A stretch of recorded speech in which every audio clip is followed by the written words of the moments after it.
Finally, the moment has arrived.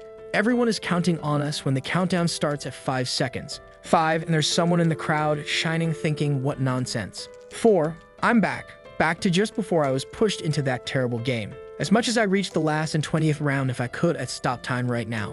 A message appears. Your 100 time reversal runes have already been used. And there he is. Well, this is the final attempt anyway, and I'll have to face this game until the end. For that, I'll need to take 4 people with me to the final round. He glances around thinking who will be the best people to team up with. We rewind a few minutes and we see a group of guys celebrating. Yeah man, now we're adults, no more need for fake IDs, right? So what are we going to do after graduation? Should I try delivering for iFood? Hey Gunman, what are you gonna do? He replies, me? Didn't I tell you before? I'm gonna be a gangster. The other retorts, are you crazy?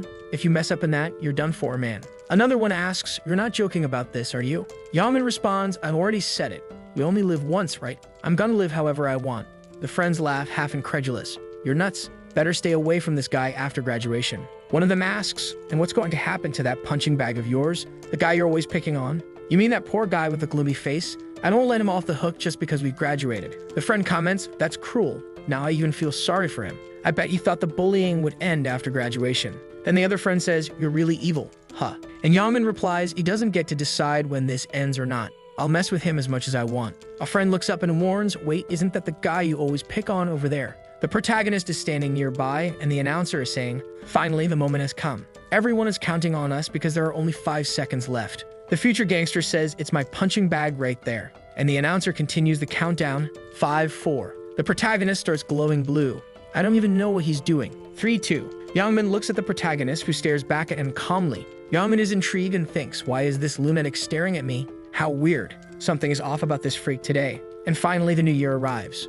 Youngman, irritated, wonders, has he lost his mind? Why is he staring at me? A friend tells him, relax, Youngman. Leave him alone today, it's New Year's. Yeah, we've got plenty of time to mess with him later. And Youngman, already annoyed, says, this useless guy, I'll let him off today. The group celebrates, finally, we're adults. Happy New Year, everyone. May all your dreams come true. Suddenly a voice says, humans are amusing, celebrating the new year without knowing what awaits them. Youngman, looking at his friends, asks, what did you say? And his friend, also confused, says he didn't say anything but heard it too. Then, unexpectedly, an angel appears in the sky and says, seeing you all like this, lost and in shock, you look like a bunch of monkeys in a cage. One of them reacts, what is this? An angel?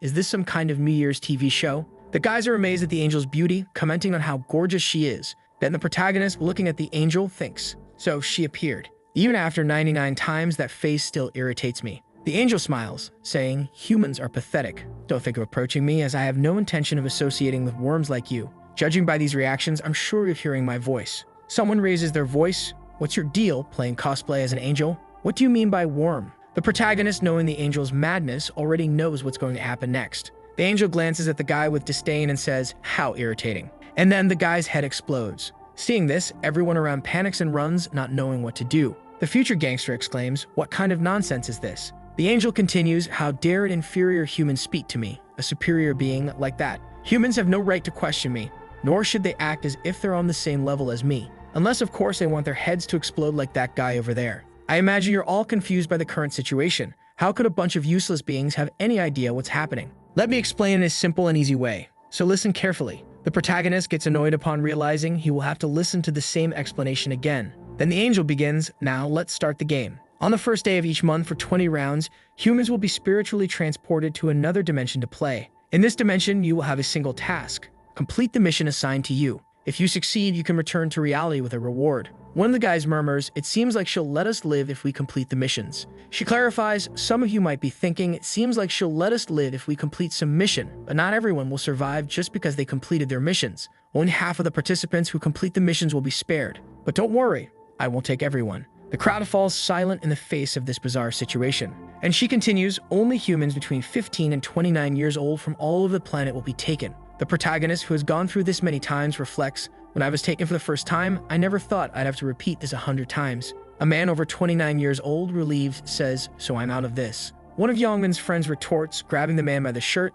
you're happy just because you'll stay alive? We might get eliminated here. Worried about his friend, Youngman says, don't you understand the situation? Didn't you see that guy's head explode? The angel concludes, it seems we'll have about 1.8 billion participants. Now that I've finished the general explanation, it's time to start the game. Their spirits appear in a void and the angel continues. Now you're in a space where you can't see each other. Before starting, you need to create a spiritual body. Think of this as a unique customization, so be careful. The protagonist reflects, well, I'll do what I usually do.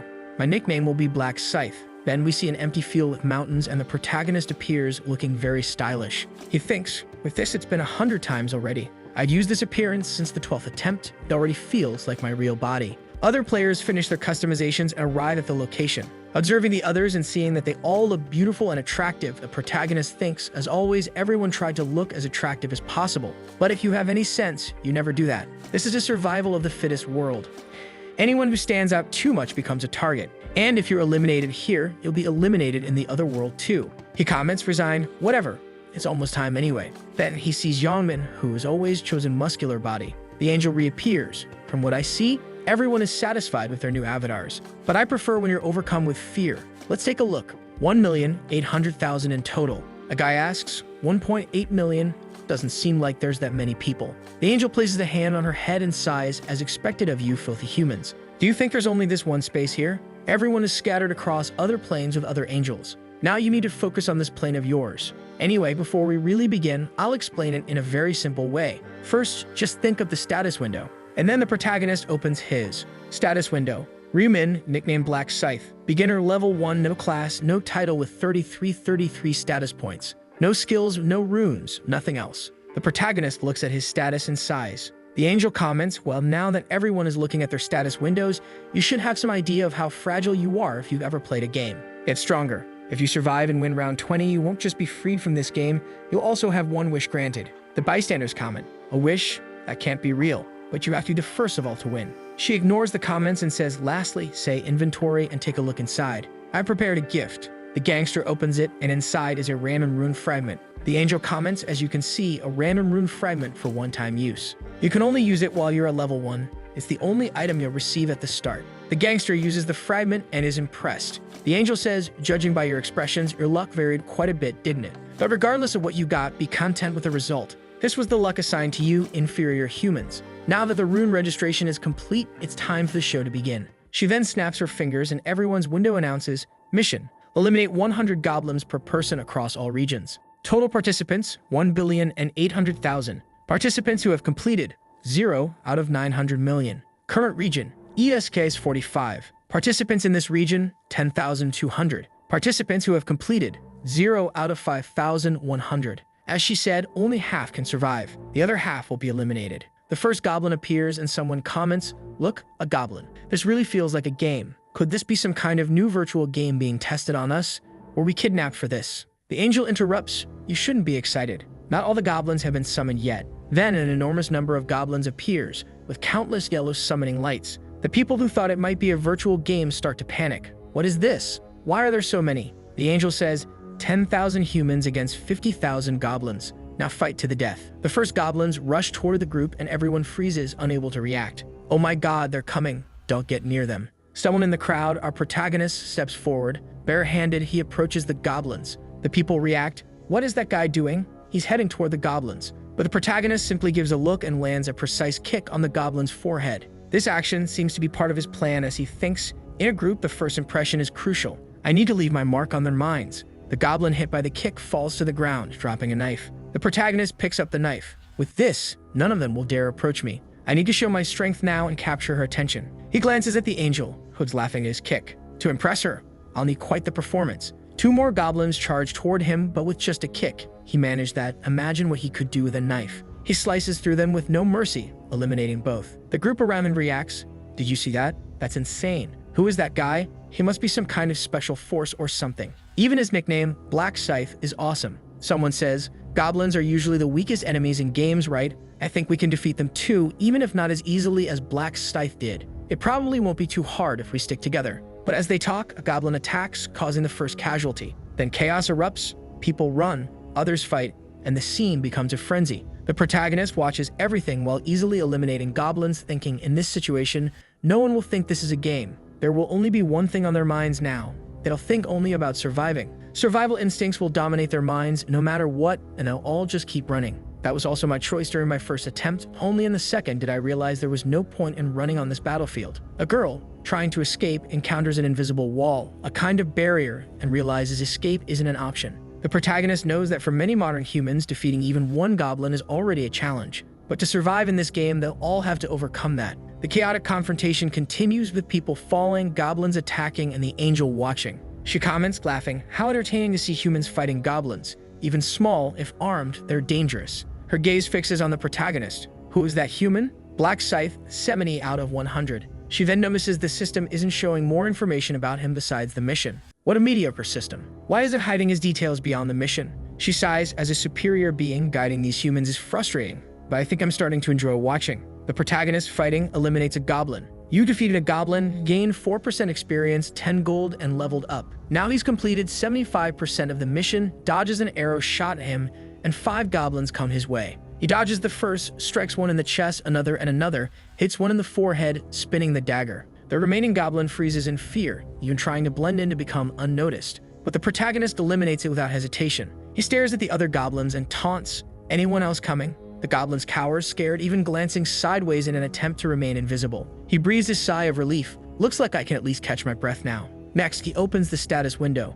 We see he's gained 6 points at level 4, and calculating that he quickly reached level 4 and earns 2 status points per level, he decides to allocate everything to dexterity. In addition to improving his dodge chances, it also increases his attack speed and movement speed. By far, dexterity is the most important stat early in the game. He concludes, "With this fast progress, I've probably already caught the angel's attention. It's time to finish this." He throws the spinning dagger straight at the opponent's forehead. "Hey, aren't you coming?" The goblins are a bit irritated, frozen in place, and he says, "If that's the case, I'll have to come to you."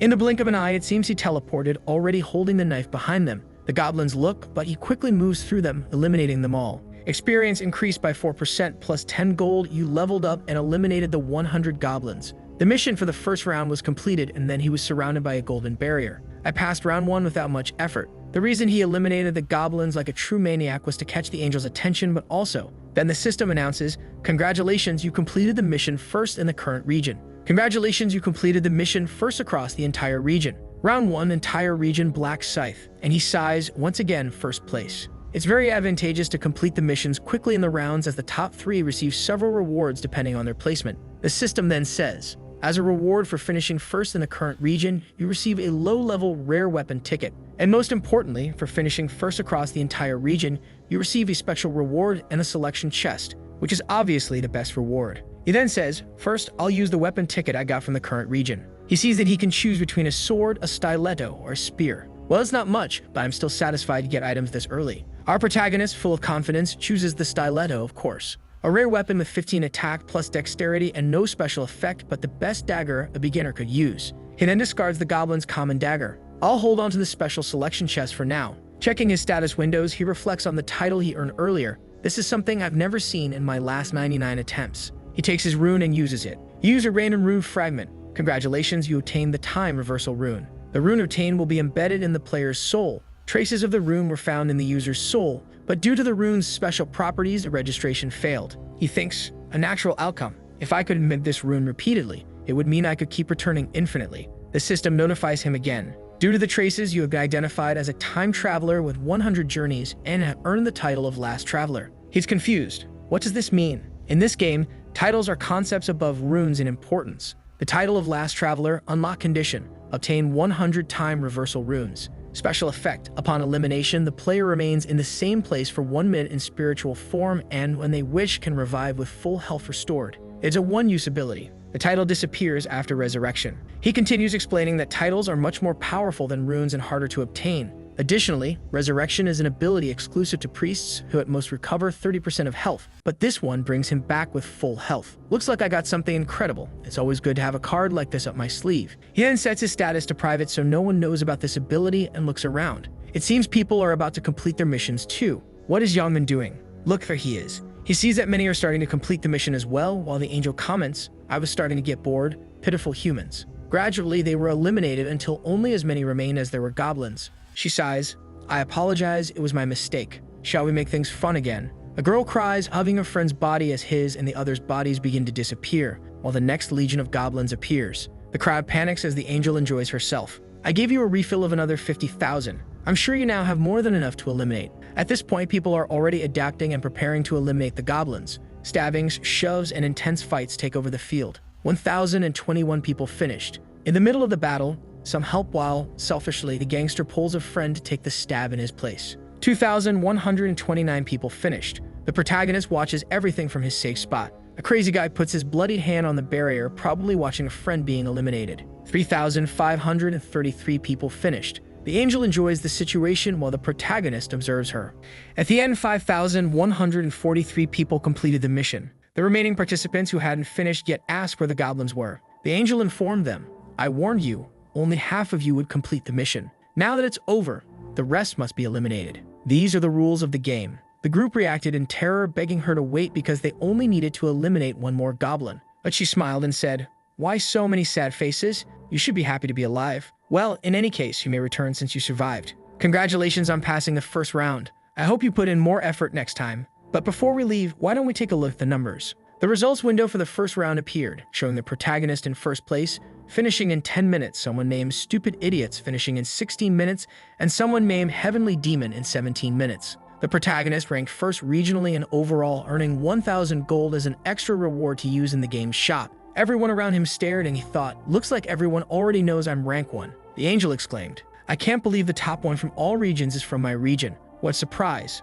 Black Scythe. Then she asked curiously, "How did you get so strong? Did you acquire some special rune?" She tried to check his status but couldn't. He taunted her. "Why don't you check my status window?" She replied, "I could if I wanted to." "Do you think an angel wouldn't have access to that information? I was just testing you." He smiled sarcastically, thinking, "Don't make me laugh." "Miss Angel," she responded, "What is it, human? Can I make a request?" "A request?" "Yes, I feel like the reward for being rank 1 could be a little better, don't you think?" The people who saw the angel blow someone's head off stared at him. "Oh my god, what's he doing?" The angel is, "What? What did you just say?" Then he said, "So, I hope you have something better to give me." The angel repeated, "What did you just say, human?" The protagonist didn't care. "I didn't like the reward I received, so I'd like you to give me something better." The angel glared at him, thinking, "This audacious human dared to make a request of me? I was only keeping an eye on him because he was active early on, but now he thinks he's all that just because he defeated a few goblins." She thought, "Ridiculous. I'll blow his head off." But then she remembered, "My ability to instantly eliminate someone can only be used once, and I've already used it.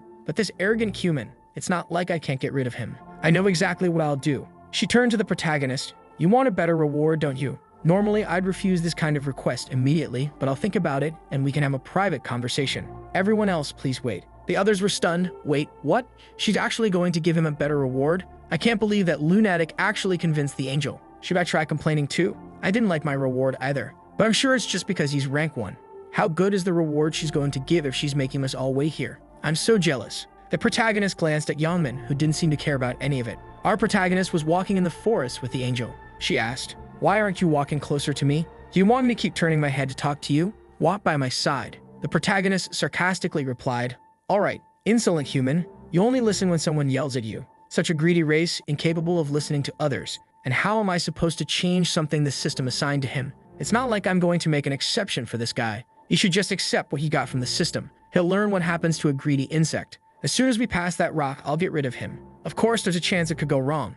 If I eliminate the first place participant for personal reasons, and without my unique ability, other players might question the fairness of the game. In that case, the people in charge might want to punish me for ruining everything. That's why I brought him to a place with no observers. Foolish human, none of this would have happened if you just stayed quiet." She then turned to him. "You want a better reward, don't you? Tell me, what reward would you like?" He responded with a punch, striking the angel in the face. She staggered, stunned, losing her balance. "A daring human struck me," she exclaimed. She tries to recover, but he vanishes and reappears behind her, grabbing her wing and ripping it off. "Now you're not going to escape." He adds, "Stop being a crybaby," and tears off the other wing too. "Now you won't be able to get away. It hurts, doesn't it?" Resentful, she replies, "Of course it does." He retorts, "If it were the other way around, in 5 minutes, you'd be asking me these same questions," laughing obnoxiously. Perplexed, she asks, "Are you crazy? What are you talking about?" He then says, "You were going to eliminate me with that dagger hidden in your wing, weren't you?" "I knew it." She denies it. "I'm going to eliminate you, but I don't know what you're talking about. I had no such plans." He responds, "There's no reason for you to lie to me. I can tell just by looking at your face, Burial." The angel is surprised. "How does a human know my name?" She asks what he's doing with the weapon. He teases her. "Don't you know?" She becomes furious and threatens him. "Do you want me to blow your head off?" "With a snap of my fingers, you..." Sarcastically, he says, "Remember, you no longer have the ability to eliminate." Realizing her predicament, she mutters, I'm in trouble. She tries to threaten him. My allies won't let this slide. He laughs. Allies? Angels are selfish. They don't care about each other. If you're finished here, I doubt they'll care. Desperate, she pleads, you won't gain anything from this. Just stop. He laughs again. I'm going to finish you off, of course I'll gain something. You just don't understand yet. Still hesitating, she warns.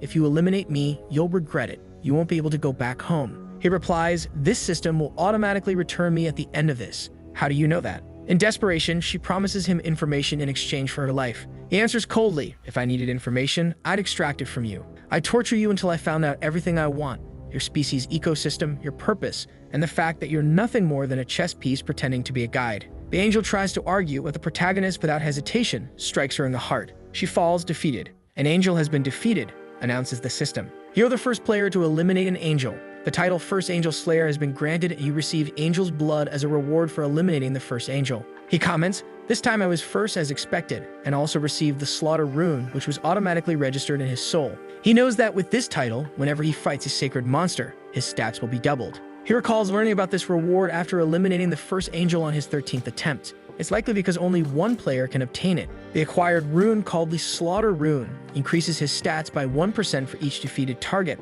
up to a maximum of 100%. The effect lasts until the end of the round. He reflects that perhaps because only one person can receive it, these rewards are comparable to unique items and other angels would be shocked to discover he already possesses this rune. Lastly, the main reason he eliminated the angel was for the angel's blood, a unique rank consumable that allows the player to change their class to Reaper. This item can only be used at level 10 or above and is offered to the first player who eliminates an angel. All players can receive a class starting from level 10. There are a total of 30 different classes and changing class is fairly simple. You just need to obtain a class change item. Usually, they are naturally acquired through hunting or completing some simple conditions. However, there are exceptions when you want to change to a unique class, which is granted only to one player under special conditions. It's obvious that unique classes are completely different from regular classes. The additional stats, advancement runes, and compositions are far superior. The protagonist then states, now I'll claim the reward for finishing first across all regions. He's presented with the following options.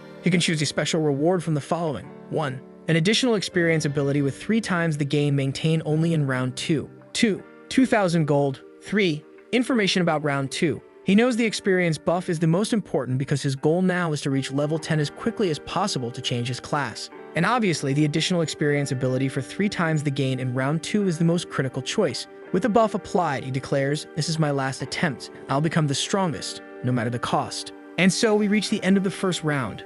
The gangster wakes up in the place where the New Year's celebration was happening and immediately starts talking. So this is the New Year's bell. What happened here? Did everyone pass out like I did? Some people begin to wake up, commenting, wow, what a strange dream. He checks the clock, 5:20 a.m. The same amount of time that passed in the dream had passed here. Everyone, including his friends, wakes up with a headache. He remarks, you're up. So Youngmin, did you pass out too? Youngmin responds, it wasn't just me. It seems like everyone passed out. He comments, it looks like everyone fainted at the same time. What's going on?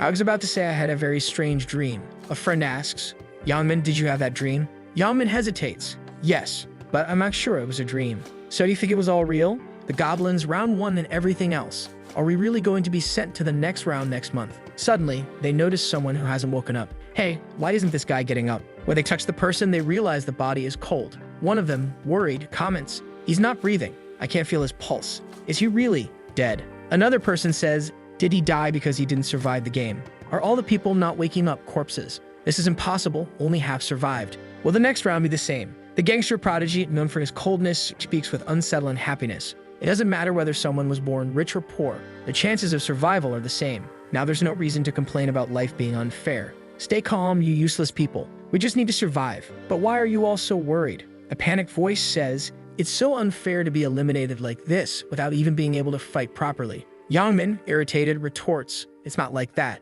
Other people were also put in this situation. What's unfair about it? His friends think to themselves, what a crazy bastard. An angry friend says you've lived your whole life as a gangster until now.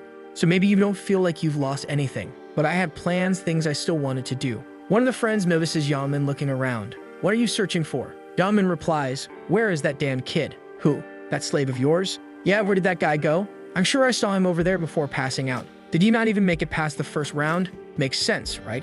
How can a weakling like that survive in the end? Then he hears something, looks around and sees a guy wearing armor. Who's that guy? Where did he get so much armor? Suvini notices a status window open in the real world. The status window appears for everyone. They quickly realize that each person can only see their own status window. If the game system applies to reality, Yaman tests his strength by breaking the stone with his bare hands. "This is amazing," he exclaims, euphoric. The news quickly reports an unbelievable incident in front of Jongho, where the New Year's event was supposed to take place. More than 10,000 people passed out simultaneously. The scene even includes footage of the angel, and the report describes how one person died instantly, followed by the angel raising her hands, causing all 10,000 people to pass out. According to the police, this only affected people between the ages of 15 and 29. Meanwhile, on the internet, no one believes it. Those reporters are insane, many say, while others think it's just computer graphics. Meanwhile, the protagonist, Sirius, comments, "This is just the beginning." The news continues to report on the events. The protagonist reflects, "While the articles are talking endlessly about the deaths, the real issue lies elsewhere, the fact that the player's abilities now apply to reality. Even if the effect is small now, as their levels increase, these players will become transcendent entities. No modern weapon, not even an entire army, will suppress them. They'll become uncontrollable human weapons." He thinks, "I can't just sit by and watch as the world descends into chaos. If I let things follow their natural course, humanity will be finished before the 20th round.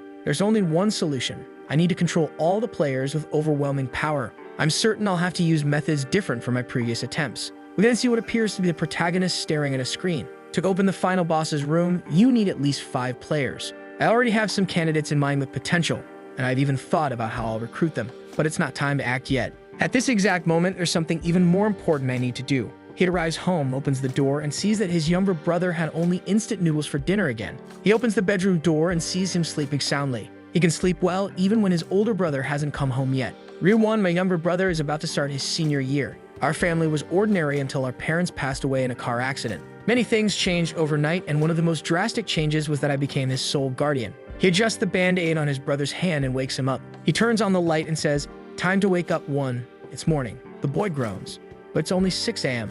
We don't have time to sleep now." "What? What's going on?" "I'll explain later. Get dressed quickly. We're leaving." "But where are we going? Are you trying to watch the sunrise?" "I'd rather sleep." "Listen, one. Now's not the time to relax and sleep. The world is in chaos." "But you said we were going to watch the New Year celebration. What happened?" The protagonist replies, "Just get ready, and I'll tell you on the way." The two walk through the city. The younger brother glances at the protagonist, confused, thinking for him to look this serious. What could have happened? The protagonist says, "You have no idea what's happening right now to you." His brother retorts, "Why are you saying that? You're scaring me. Did something happen while I was asleep? Take a look at the top news right now." The younger brother checks his phone and is shocked. "Man, does this mean an angel appeared and kidnapped humans to another world?" The protagonist explains, to be precise, only their souls were taken. "You mean you too?" "That's right. Only after I managed to hunt 100 monsters called goblins was I able to survive and return." His brother is stunned by this revelation. "Is that true? Are you hurt anywhere?" "Don't worry about me." "How can I not worry about you, brother?" A flashback shows their parents' funeral. The protagonist reflects, "So this is family. The only one I have left is my brother, who's crying over there. I know that to fill the void left by my mom and dad, I need to become stronger mentally. But having a strong mind and defeating 100 monsters are two completely different things." The younger brother thinks he has a weak side too. The protagonist says, "I know what you're thinking. Where I was, there was a system called status. Just like in games, the physical abilities didn't matter to me." "Wow, so there was something like that." The protagonist continues, "And one more thing. When you see me later, you won't think I'm weak." His brother, confused, asks, "What do you mean by that?" The protagonist responds, "Well, if you want to know, just follow me." The younger brother says, "Man, I don't want to.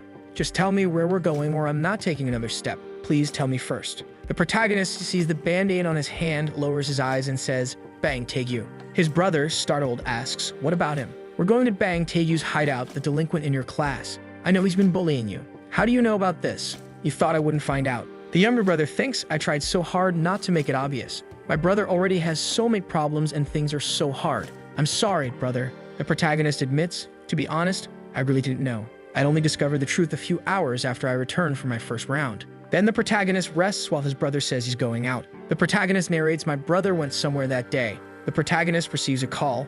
"Hello, is this the guardian of Ryewon? You need to come to the hospital urgently." He rushes there, but that day, his brother became blind. Because his older brother is weak and stupid, he thinks. He apologizes but promises that no one will bully him ever again. The scene shifts to a warehouse where a boy is being beaten. A blonde guy sneers, "Are these brats looking to get eliminated? Didn't I tell you to bring 200,000 each?" The boys are all bruised. "What? No answer? Are you ignoring me?" He lands another punch. The onlookers remark, man, as expected of Taegu. He's cruel even to his lackeys. Even the oldest students at his school don't mess with him. No matter what happens, it's better not to get on this guy's bad side. And there's Bang Taegu. What a load of crap. I was going to buy a motorcycle today with the money I was supposed to get, but it's all thanks to this bunch of useless idiots. He approaches a friend and asks, hey, where can I get some money? The friend replies, where get money? Think fast and figure out a place to get some cash. An idea comes to him. That guy you always steal from, your slave Taegu, the tall guy with curly hair. Whatever you call him, he must have money. Taegu says, real one, that bastard. I was already planning to call him, so I'll beat him up to celebrate the new year. I'll rob him until he's broke. That'll be fun. But then he hesitates. But that guy is practically homeless. What kind of money will he even have for me even if I beat him up? His house is a complete wreck. It's a dump. One of his friends says, seriously, man. He replies, yeah, that loser doesn't even have any relatives. He only lives with his brother. Then his friend notices the uneasy look on his face and asks, what's wrong, Taegu? Taegu stares at Ryewon's brother and asks, what's that? And then the protagonist and his brother show up. Taegu takes one look and says, well, speak of the devil. No, not the devil, but a damn nuisance. Ryewon, you son of a... Ryewon quickly apologizes, holding his brother back. Taegu asks, who's this bastard? Just looking at his face pisses me off. Then he notices someone standing beside them. And who's this girl next to you? Did you bring another slave because you couldn't handle being alone? Ryewon, nervous and terrified, can't respond. So protagonist steps in on Ryewon's older brother. Taegu scoffs, older brother? Look at this idiot. Didn't I tell you to keep your mouth shut? And now you've gone and tattled to this loser? You're in big trouble today, and your brother's coming along for the ride. He signals to his lackeys. Go get them. The guys walk forward. Man, the world's really gone crazy. This punk thinks he can fight Taegu. They taunt Ryewon. Tell us, is your brother good at fighting? One of them steps up to the protagonist, who's shorter than expected, and mocks. So girly, are you really gonna try to fight? And he immediately gets punched in the face and drops like a rock. The guy behind him shouts, what just happened? Another adds, did that bastard dodge? And he takes a punch to the mouth, going flying as well. Man, this guy's got guts. Another rushes forward, but the protagonist dodges and lands more punches. Everyone ends up on the ground, trembling, unsure what to do. Taegu stands there, fuming. Useless idiots. So you've learned a little boxing somewhere, huh? You think you can take me on with that? He sneers. Ryewon's brother, you must think you're something special just because you've learned a bit of boxing, huh? But haven't you learned that physicality is everything? The protagonist calmly responds, haven't you been keeping up with the news? Taegu snaps back, what news? What news, you idiot? The protagonist dodges another punch, then another and another, as Taegu grows increasingly dizzy. What's going on? Why can't I land a single hit on him? The protagonist quips, if you read the news, you wouldn't have dared to mess with a player like me, and lands a punch on Taegu's cheek, dislocating his jaw. Taegu stumbles backward, his face twisting in pain. Where did that smug bastard go? The protagonist lands another punch from the opposite side for balance. Man, you don't stand a chance against me. Taegu lowers his hand from his nose and a tooth falls out. I'll destroy you, just die already. Taegu charges again, but the protagonist dodges, grabs his wrist, and lands 2 blows to his head. Taegu, dazed, stumbles. Damn it, why is this guy only punching me in the face? If I could just land one hit on him, just one. He charges once more, but the protagonist dodges, lands a punch on his mouth, and sends him flying. The protagonist calmly says, bang Taegu, does that hurt? Thinking, even after all my resets, I'll never forget what happened that day and I'll make sure that hell never happens again. He walks toward Taegu, who panics and begs him not to come closer. The protagonist grabs Taegu's hand, surprising him. This is why you should never have messed with my little brother. The protagonist snaps all 5 of Taegu's fingers at once. And now, let's move on to the other side. He grabs the other hand. The guy yells, no, no, when he's taken down as well. Taegu's lackeys are already running away in desperation. Even his brother can't handle the sight, suffering from afar. The protagonist speaks. If you mess with him again, Taegu, you know what'll happen. Right. Taegu responds, I know I won't touch him again. The protagonist says, that's right, but I need to make sure of it here, since your heart might change. The guy is desperate, and then it's just breaking left and right. The scene shifts to the 2 of them walking back. His brother, a bit shaken, asks, brother, how did you do that? Did you learn martial arts or something? The protagonist answers, didn't I tell you not to worry? Didn't I? Players can use their skills in real life. What do you mean? Like this. He pulls out the dagger he received from the other world. His brother, surprised, exclaims, a knife, out of nowhere. So you can summon your weapons like that. Exactly. And when I was moving quickly, that was because of something similar. I dodge all their punches. The protagonist adds, that's right, my dexterity is now 11. Your dexterity stat, that's from the game, right? A normal human has 3 points and a professional athlete has 10. So what will happen if your level increases even more? The protagonist replies, how would I know? I haven't reached that point yet. Of course, this is a lie. You can't reveal that he's a time traveler just yet. The first time he revealed everything during his 21st regression, his brother was kidnapped by another player. Although he took revenge, he doesn't want his brother to experience that humiliation again. He knows he must be prepared if he wants to protect him in future battles between players. For now, he says, "You want to grab breakfast at a convenience store? You're hungrier, right?" "Yeah." The two arrive. His brother asks, "Brother, where are you going?" "The noodles are over here." He replies, "I know. Wait a moment." He swipes his card, thinking, "This is everything I've saved up so far. 133,001. You withdrew all that money? I need it for something." He looks at the shelf and says, "What do you want to pick out today?" His brother hesitates. "Brother, everything here is so expensive. Over 5,001. The protagonist responds, "It's fine. Eat whatever you want. Are you really going to fill up on instant noodles for years?" "That's true. But will we have enough if we keep doing this?" "Don't worry. Pick whatever you want." "Okay, then I'll choose this spicy pork belly. I've been wanting to eat this." The protagonist adds, "Soon we'll go to a restaurant and have steak, all right? Like really expensive meat." His brother protests. "What are you talking about? This is already more than enough for me." The protagonist looks at his brother and thinks, "Just wait a few days. I'll make you so much food you'll get sick of it." The younger brother eats happily, while the protagonist smiles, content. He stands up, and his brother asks, "Thanks, but where are you going?" "Wait here a moment." The protagonist heads to the counter. "Brother, you took out all that money for this." He buys a bunch of lottery tickets. Finally, someone doing the bare minimum after returning in time. "Huh? We're going to win the lottery." His brother protests, "You're spending it all on lottery tickets?" "Yes, but how many are there?" 20. "What? You spent 100,001 on lottery tickets? What if we don't win anything?" The protagonist reassures him, "Relax and just watch." "What are you doing, brother? Are you choosing the same numbers? Why are you asking?" "These are the winning numbers." The next chapter begins with the lottery announcement. Let's start today's draw. His brother, nervous, mutters, "Man, we're doomed. We just wasted 100,001. We should have bought food with that money instead." The protagonist says, "Brother, stop biting your nails." "All right, here we go." The first lucky number is 3, the second number is 18, then 9, 38, and the final number is... They're all here. His brother stares at the screen, then at the tickets. "Wait a second, this is insane. We hit the jackpot." "Brother, pinch my cheeks." The protagonist says, "Pinch yourself. This is a dream, isn't it? Do you want it to be a dream?" No, never." Then he says, "Don't worry, it's not a dream." "Isn't all this just a dream?" "I'm telling you it's not. We really came in first place." His brother is overjoyed, celebrating. He says, "Keep your voice down. The neighbors can't hear about this." And then adds, "Why are you so excited about it?" "Of course. Aren't you happy?" "I am, of course.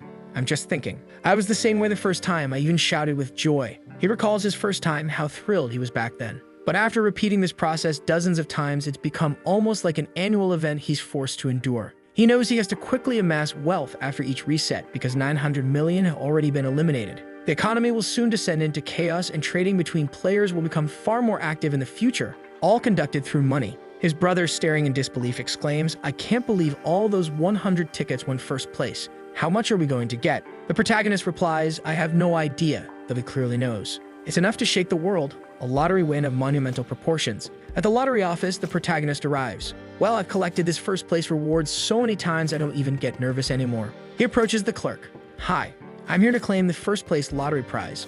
"Ah, congratulations, sir." As the clerk processes his claim, he remarks, "You look like a student. Where did you buy your tickets?" He replies, "QS 24 at the Yeonwee branch." The clerk, startled, exclaims, "What? Wait a moment. QS 24 in Yeonwee." He remembers hearing something earlier. "Did you hear? Apparently, 115 tickets won this time." 115? That many? Yeah, crazy, right? But the craziest part is that 100 of them came from one place. Don't tell me one person bought all of them. Man, no matter what happens, when this person arrives, call the president immediately. They'll be a very VIP guest. The protagonist notices the clerk is distracted and interrupts. "Excuse me." The clerk apologizes. "Could you wait here for a moment?" The protagonist agrees. A little later, the president arrives. "Thank you for waiting. I'm the president of the Yeonwee Bank." The protagonist introduces himself and the president exclaims, "You're the one who won first place. Congratulations." The protagonist replies, "Thank you. Why don't we move somewhere quieter? Please follow me." The protagonist is escorted to the ticket verification room. A secretary sees them and wonders,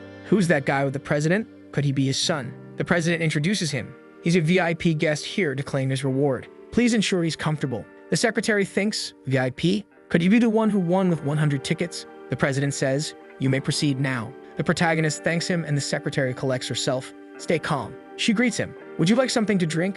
We have plenty of options." The protagonist politely declines. Then she gets to the point.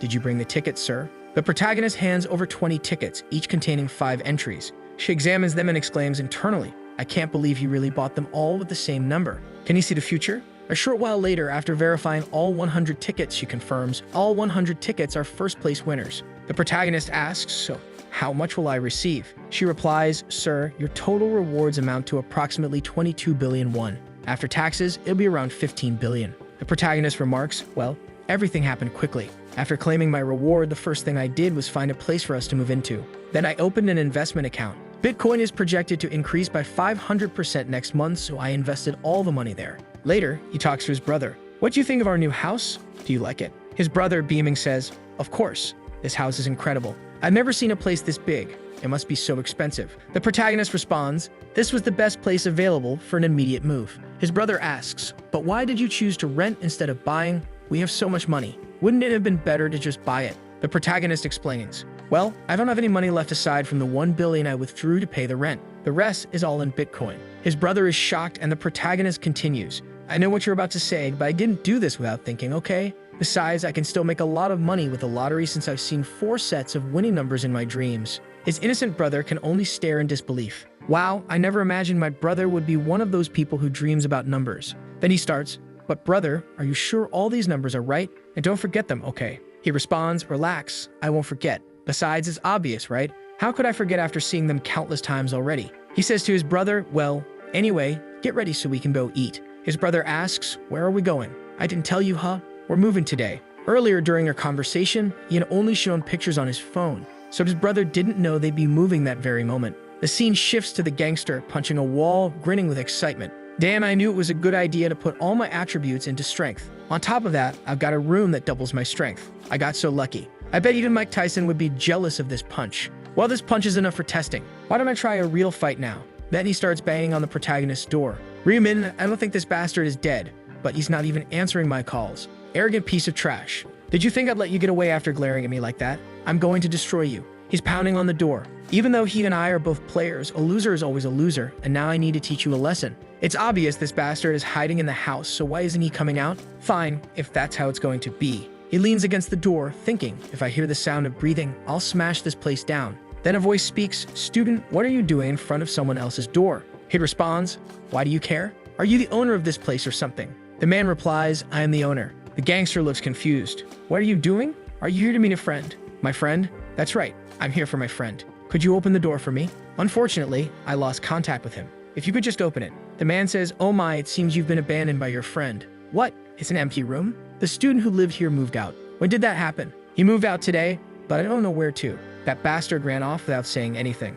The scene shifts to an apartment building. The younger brother exclaims, wow, this is so tall. There's even a revolving door at the entrance and card access to the rooms. A building staff member approaches the protagonist saying, your identity has been confirmed. The younger brother exclaims, oh my god, there's even security here. Brother, this place is amazing. Let's go. Right. They arrive at the apartment and the younger brother marvels, wow man, how big is this place? About 330 square meters. Whoa dude, 330 is way too big for an apartment. 330? Isn't that a bit too much space for just the two of us? The protagonist responds, we've got plenty of money, it had to be this size, right? His brother asks, how much was the lease for this place? 500 million won upfront and 22 million per month. Now this is crazy. The younger brother is stunned. Wait a second, 22 million for rent? Not long ago, I was worrying about buying food that cost 5,000 won. He protests, brother, I think this place is too expensive. Wouldn't it be better to get a cheaper place? The protagonist doesn't care, looking around. No, we need to spend at least this much. The more expensive, the better the security. He thinks to himself, on the first day of the month, players fall asleep until they return from the game. This is the most vulnerable time for everyone, for natural disasters, earthquakes, fires, and assassins hired by other players. So when the time comes to enter the other world, players need to be in the safest place possible. It doesn't matter how amazing you are in the other world if you get eliminated here in real life. The protagonist asks, do you like the apartment? The brother answers, of course I do. There's no need to ask. Good.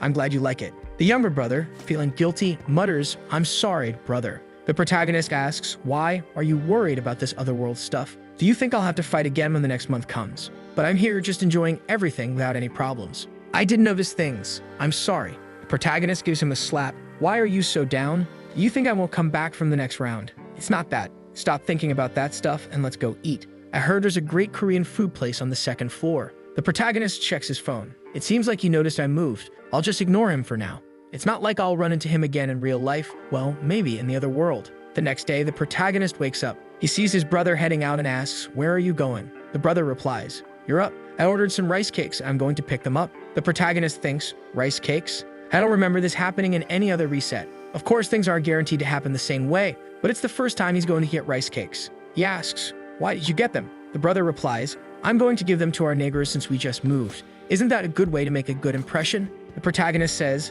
"Not a bad idea to be a good neighbor." The brother agrees. "Well, I'm off to pick them up. You can rest if you want." The protagonist says no, gets ready, and goes with him. They ring the doorbell. "Who's there?" "Hi, we just moved in and wanted to say hello." A woman answers the door. "Oh, you two look alike. Are you brothers?" "Yes, we brought some rice cakes for you.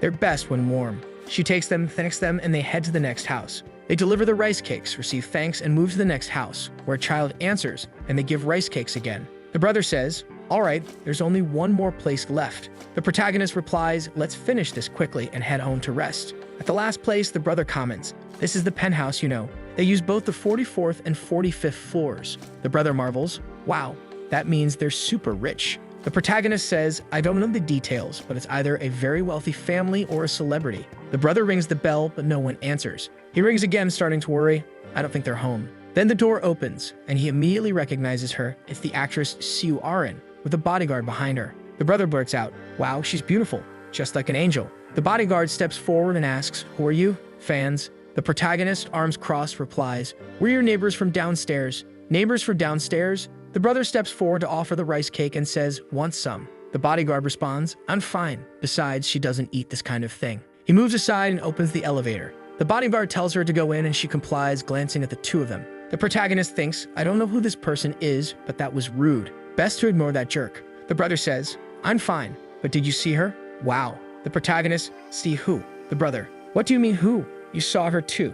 That was Sue Aren." "Sue Aren? Sue Aren? Who's that?" The scene shifts to Sue Aren, reflecting on how several actors have been eliminated. She's worried about how the world continues to function. She receives a text message. "Aren, do you see the news? Seojin passed away. Are you coming to the company tomorrow?" She reflects. "To think that someone more successful than me was eliminated in the first round. If I hadn't obtained a good rune, I'd probably be in those headlines too." She realizes how far she's come and thinks about how she's managed to stay where she is. "Would I have become this famous without the company's support? Even this penthouse is funded by them." The bodyguard asks, "What are you thinking about, Aren?" She replies, "Nothing." He sits and says, "You can be honest with me. Didn't I tell you that before?" She says, "I was just thinking about how the world ended up like this. And will I survive the next round? Is that what's on your mind?" He reassures her, "Don't worry about the next round. Why would you worry with me by your side? You just need to have confidence in me and relax." She thinks, "Of course, who else would I trust?" She thought to herself, "When the company assigned this guy as my manager and bodyguard,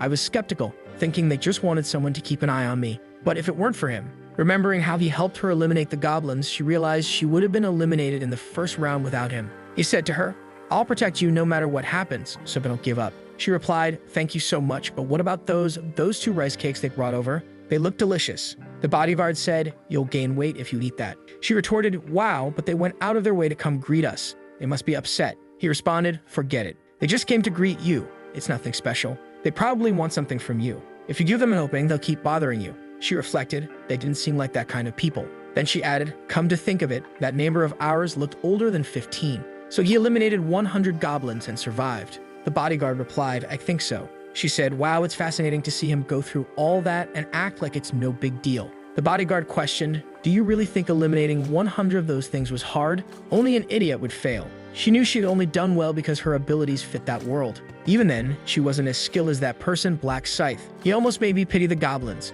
He probably has some real-world job. I wonder what he does. I'm sure I could survive this second round if I worked with someone that's skilled. This time, I only survived by luck. Will I really make it out alive next time? The next day, Tuesday, January 31, 11 o'clock a.m., the protagonist arrives home, and his brother greets him. "You won again." Apparently, the protagonist had won the lottery once more, this time a casual 15 billion won. His brother exclaimed, "Didn't the bank say anything?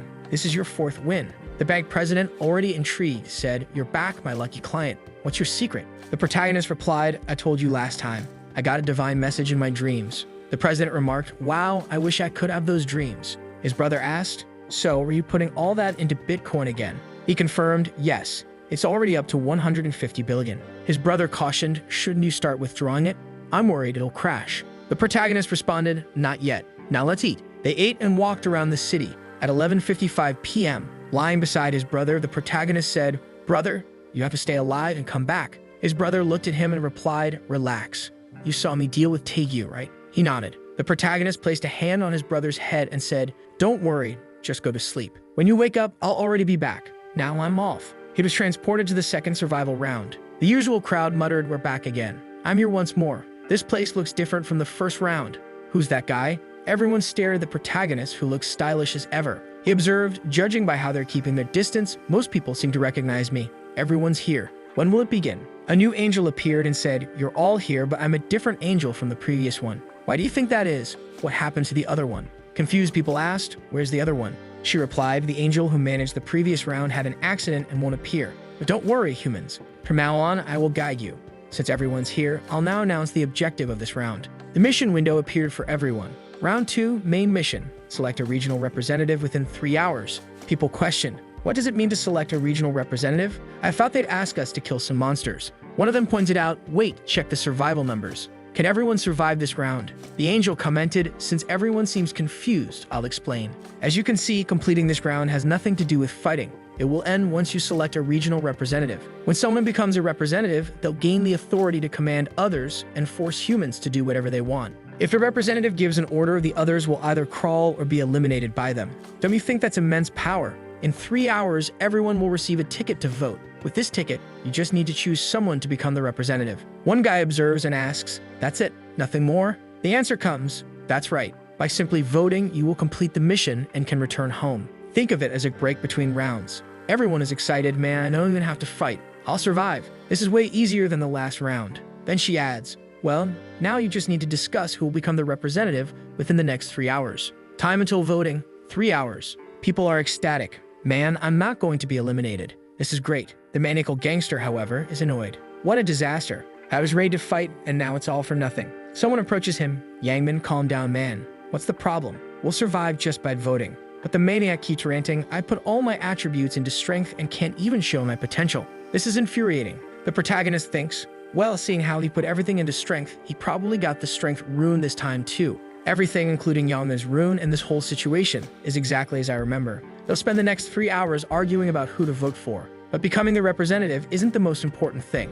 The existence of a main mission means there's also a secondary mission. The hidden mission for round 2 is to acquire a class. To do that, I need to reach level 10 as quickly as possible. He spots a hidden goblin in the forest and says, "Come on." The creature rushes at him, but with one swift move to the neck, it's done. Current kills, 1/100th. With a 3x buff applied, he gains 9 experience points and all his attributes increase thanks to the rune from killing the angel. Going deeper into the forest to start hunting is the right move. Goblins travel in groups, so where there's one, there are more. The goblins stare at him, ready to attack. But if I were you, I wouldn't. It'll all be torn apart. However, since they're designed to be defeated, one takes a hit to the chest, another is sliced down, and soon he's at 50 kills. One more level to go. Oh, only 30 minutes have passed. He checks his status window.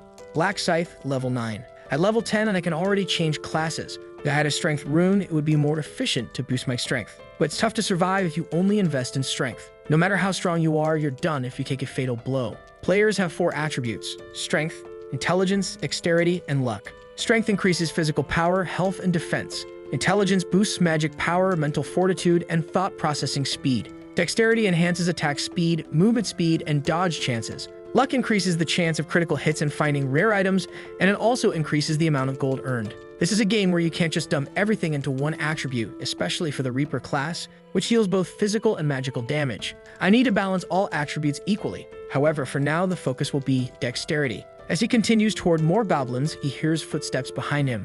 "Wait, someone's following me? I didn't know this because I was hunting, but I'm sure someone's here. The strange thing is, no one has ever tracked me in any of my resets." He pulls out his knife and says, "I don't know who you are, but show yourself now. If you don't declare your intentions, you better start praying." And then who appears? Our first waifu. "Hello, it's me." The protagonist recognizes her. "This person? The actress Siu Arin? Why is Siu Arin following me?" She apologizes. "Sorry for following you." Her bodyguard steps forward. "Apologies as well. We didn't mean any harm, so please don't be upset with us." The protagonist notices the man's nickname, On Sang-chil. Wait a second, isn't this guy the right-hand man of Megyeonrock? He thinks, I'll have to come up with another name for him. That one's too complicated. Megyeonrock is the eldest son of one of the biggest corporations in the country and a player with the nickname Heavenly Demon. He's also one of my targets. Recruiting the Heavenly Demon to my team will make my growth a lot easier. What I really need is the healer who will ally with him.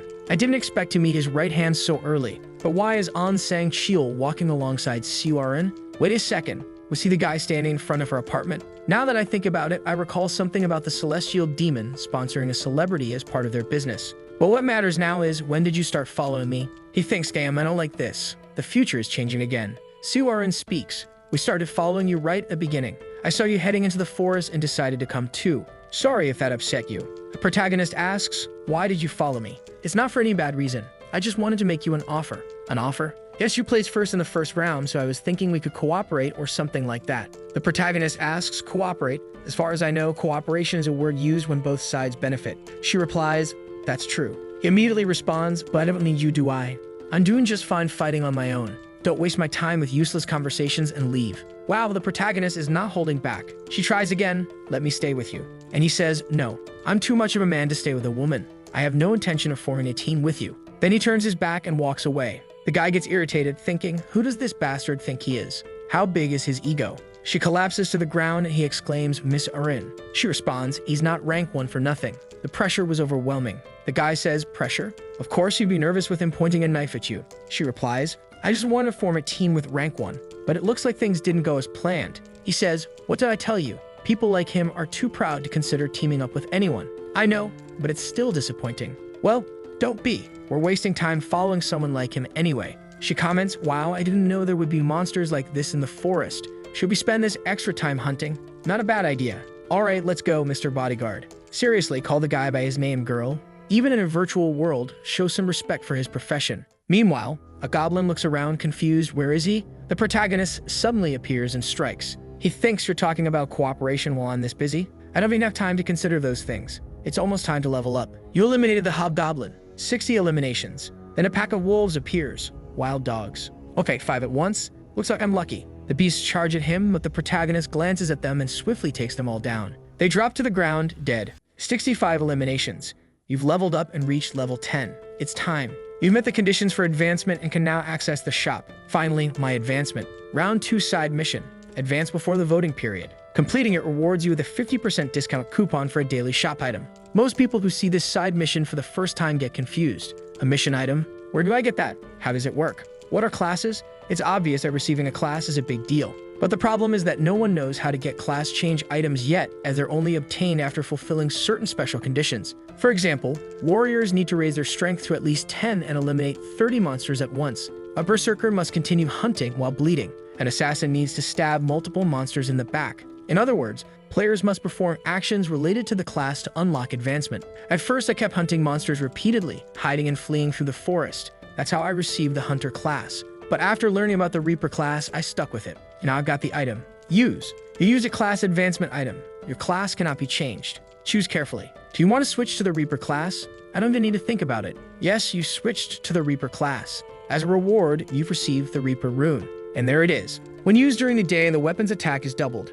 At night, attack speed increases by 50%, and the chance of an enemy detecting you is drastically reduced. The rune has been automatically registered to the player's soul. As an advancement reward, you've received the Reaper's Scythe. As a reward for completing the secondary mission, you've received a 50% discount ticket. Your rank has increased from beginner to apprentice. The protagonist comments, "All right, my rank has gone up too." Here, players are divided into 6 ranks. Grandmaster at level 99, Master at level 60, Expert at level 40, Regular at level 20, Apprentice at level 10, and Beginner at level 1. Just like in a game, you receive more abilities each time your rank increases. He receives the Reaper's ability, Death Insignia. Effect: creates an insignia visible only to the target and the caster. The target's remaining health becomes visible, and they take 100% additional damage. The ability can only be active on one target at a time. The protagonist says, with the rank advancement, you can also equip higher ranked items. He equips the Reaper's Scythe, which while playing for now, holds potential. The system announces you have been identified as the first player to change classes and have received a random gold pouch as a reward. The protagonist remarks, well, being the first to advance also comes with perks. The system notifies him you have received the neutral ability, Track. Effect: allows you to locate a target of your choice. To track a target, you need to know their face and name for them to be valid. Ability value: 20,000. The protagonist says, I got a skill worth 20,000. Should I test it? He uses it. Tracking Huang Yangmin. Face and name recognized, tracking target's location. Yangmin's location confirmed 190 meters away. To find the target, follow the arrow ahead of you. The protagonist reacts 190 meters. That means he's also entered the forest. The last time I did this, he was 2 kilometers away. Should I check it out? The scene shifts to Su Arin and her bodyguard fleeing. She stumbles to the ground. I can't run anymore. My leg won't move. The bodyguard urges, we have to keep running, Arin, or we'll get caught. Stand up, even if it hurts. She struggles to get up. The spot where the arrow hit is burning. It's on fire. He reassures her. It's just a theory. But I think even if you're injured in this world, your real-world body remains intact. You just have to survive, and somehow everything will be fine when you return home. She responds, got it. I'll try to endure. But then a voice interrupts. Where do you think you're going like that? They turn to see Yangmin standing there. Well, looks like I didn't hurt you enough last time. The bodyguard grumbles. Great, we got caught because of this damn woman. What kind of bodyguard says that? I thought he was more loyal. He squares up, realizing he has no choice but to fight. Yangmin mocks him. Oh, old man, are you planning to fight us? Take a look, don't you see how many we are? The bodyguard asks, why are you doing this? What did we ever do to you? Yangmin replies, of course you didn't do anything. Then why attack us out of nowhere? He smirks.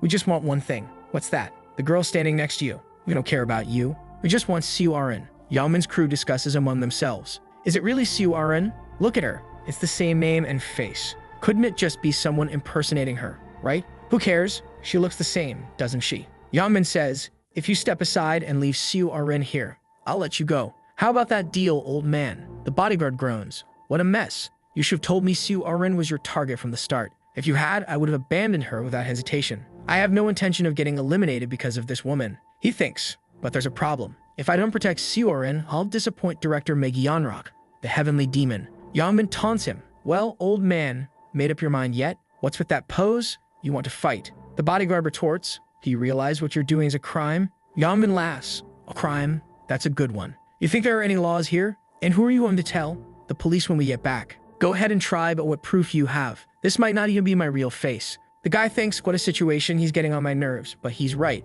I don't think he'll let me go with just a few words. Looks like I have no choice but to fight him with this battered body of mine. Then he notices someone nearby and says, you're. And there he is, Black Scythe. Yangmin glances nervously at him and says, what? When did this guy? The protagonist steps forward and asks, what are you all doing here? Yangmin responds, oh hey there, brother. How about you just keep on walking? The protagonist cuts him off. I'm not talking to you. He looks at the bodyguard and asks, what's the situation? The desperate bodyguard explains, this guy, they're trying to capture Su Arin and set a trap for us. If you could help, we know you a great debt, Mr. Black Scythe. The protagonist turns to Yangmin and asks, what's he saying? Is it true? Yangmin retorts, who cares if it's true or not? Just go on your way. It's none of your business. The protagonist's aura flares red. What do you mean it's none of my business?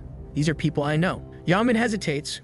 What are you going to do? The protagonist swiftly draws his scythe. I can't abandon an injured person. The gangster grows irritated, Su Arin is relieved, the bodyguard expresses his gratitude, and the protagonist finds himself at the center of it all, thinking, well, it's not like I won't benefit from doing this. If I help this guy, the celestial demon will think highly of me. And if a conglomerate like his owes me, it'll create a snowball effect, leading to a much bigger favor in return. Not to mention, I really don't like these useless idiots here. Yangmin sneers, so what are you doing, man?